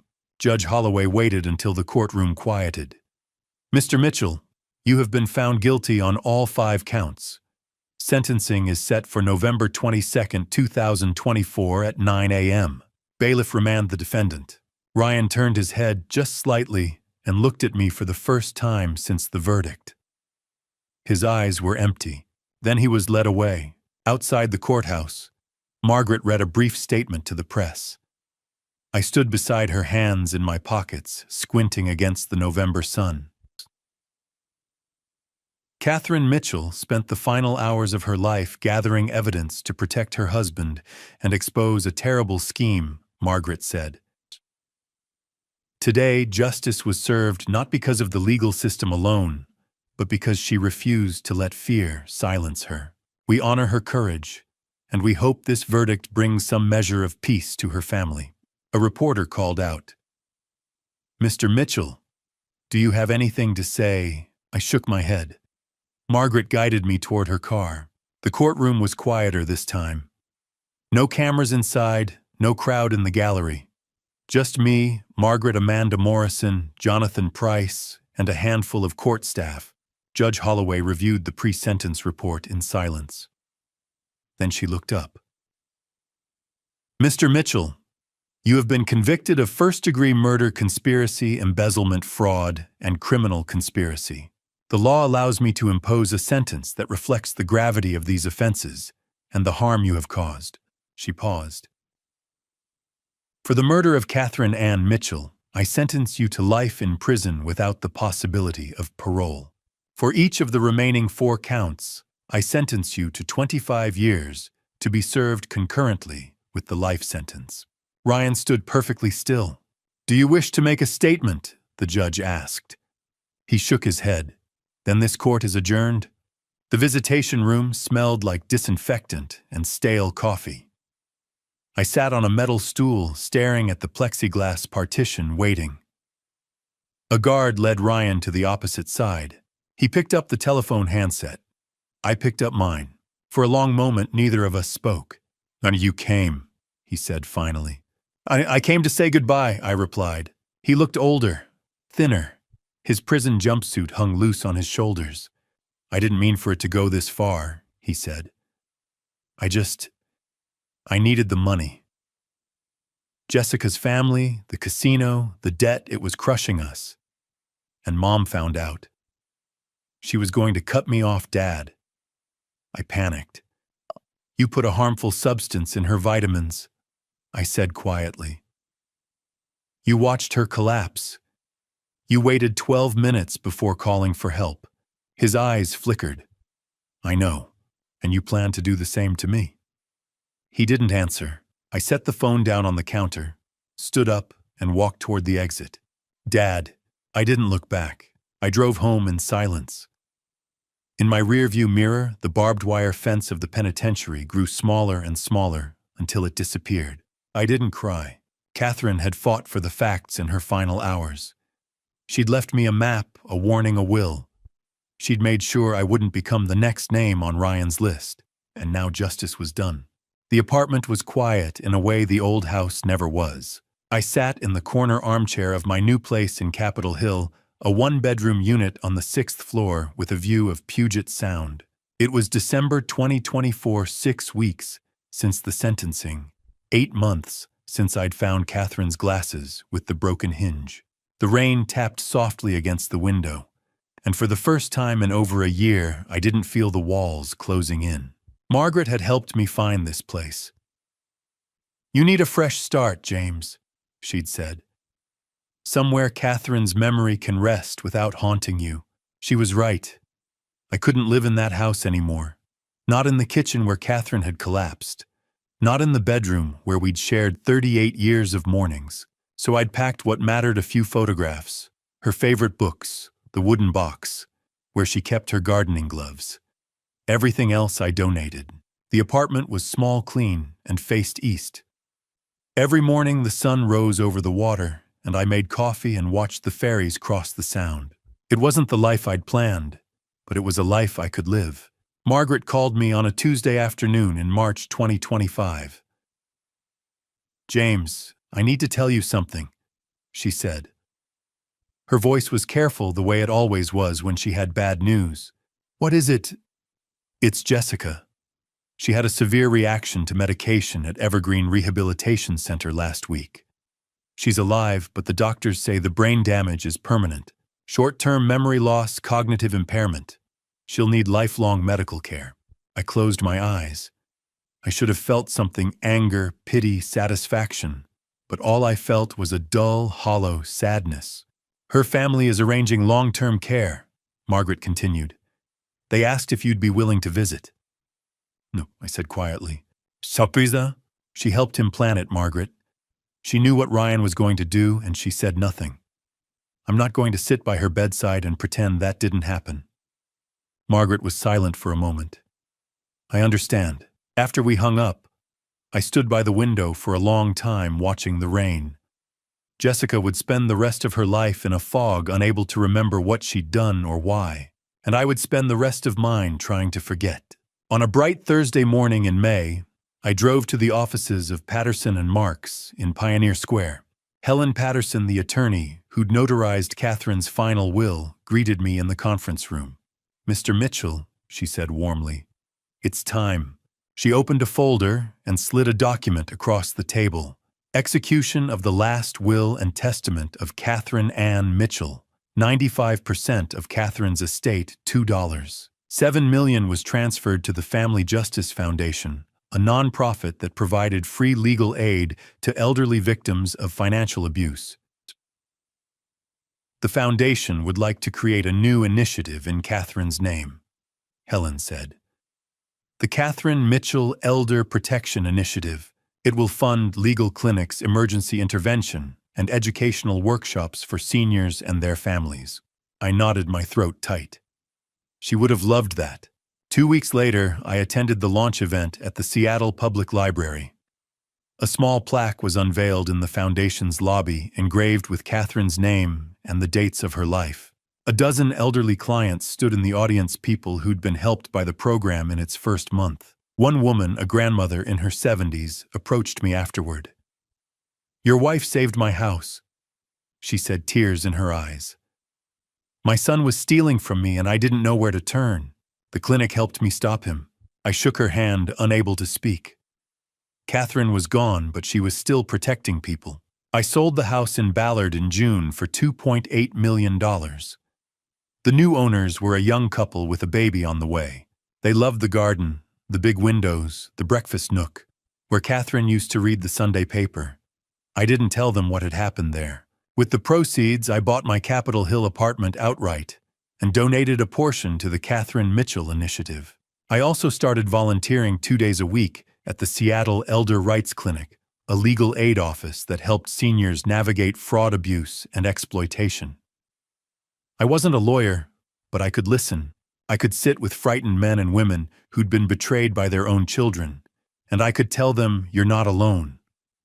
You can survive this." It didn't erase what Ryan had done, but it gave me a reason to get out of bed. On a Saturday morning in July, a letter arrived from Washington State Penitentiary. It was the third one Ryan had sent. I didn't open it. I wrote "Return to Sender" across the envelope and dropped it in the mailbox. Then I drove to Evergreen Cemetery. Catherine's grave was in a quiet corner beneath a maple tree. The headstone was simple, elegant: Catherine Ann Mitchell, 1962 to 2024, beloved wife, protector, light. I knelt in the grass and placed a bouquet of white roses by the stone. "Hey, love," I whispered. "It's been a while. You saved me, you know. You left me everything I needed to survive. And now I'm going to help other people. The way you helped me." I stayed for a long time, just sitting in the grass, feeling the sun on my face. That afternoon, I walked to Volunteer Park and sat on a bench overlooking the reservoir. A couple in their 70s strolled past, holding hands. The woman laughed at something her husband said, and he kissed her forehead. I smiled, really smiled, for the first time in a year. I pulled out my phone and scrolled to a photo I'd saved Catherine in our garden, her hands covered in dirt, her face bright with joy. I set it as my wallpaper. I didn't need justice anymore. I needed to live. For her. So here I am, sitting in my Capitol Hill apartment, looking at Catherine's photo on my phone screen. If you're listening to this family story, let me leave you with something I wish someone had told me years ago. Pay attention. Pay attention to the people you love, especially when they're silent. Catherine tried to protect me alone because she thought I couldn't handle the weight. I wish I'd seen her fear before it was too late. God gives us instincts for a reason. When something feels wrong in your family story, don't ignore it. Don't wait for proof. Talk. Ask. Listen. This dad revenge tale isn't one I'm proud of. I didn't plan it. I didn't want it. But when your child crosses a line you never imagined they'd approach, you're left with an impossible choice: protect yourself or protect the lie. I chose survival. Some call that dad revenge. I call it staying alive long enough to honor the woman who saved me. Don't become me.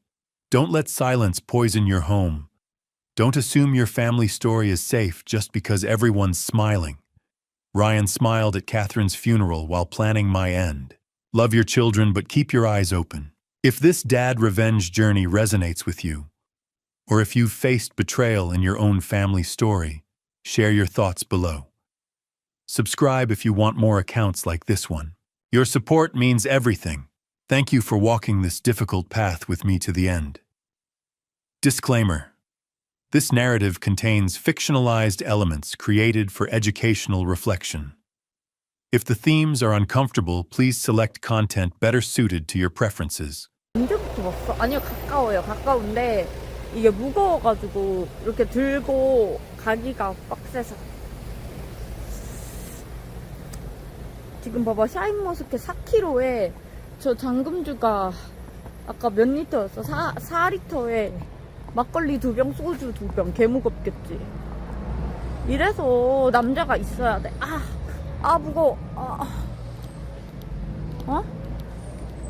이래서 남친이 있어야 된다니까. 연방임을 들고. 그거 3개월 후면은 먹을 수 있거든요? 3개월 숙성시켜야 된다는데?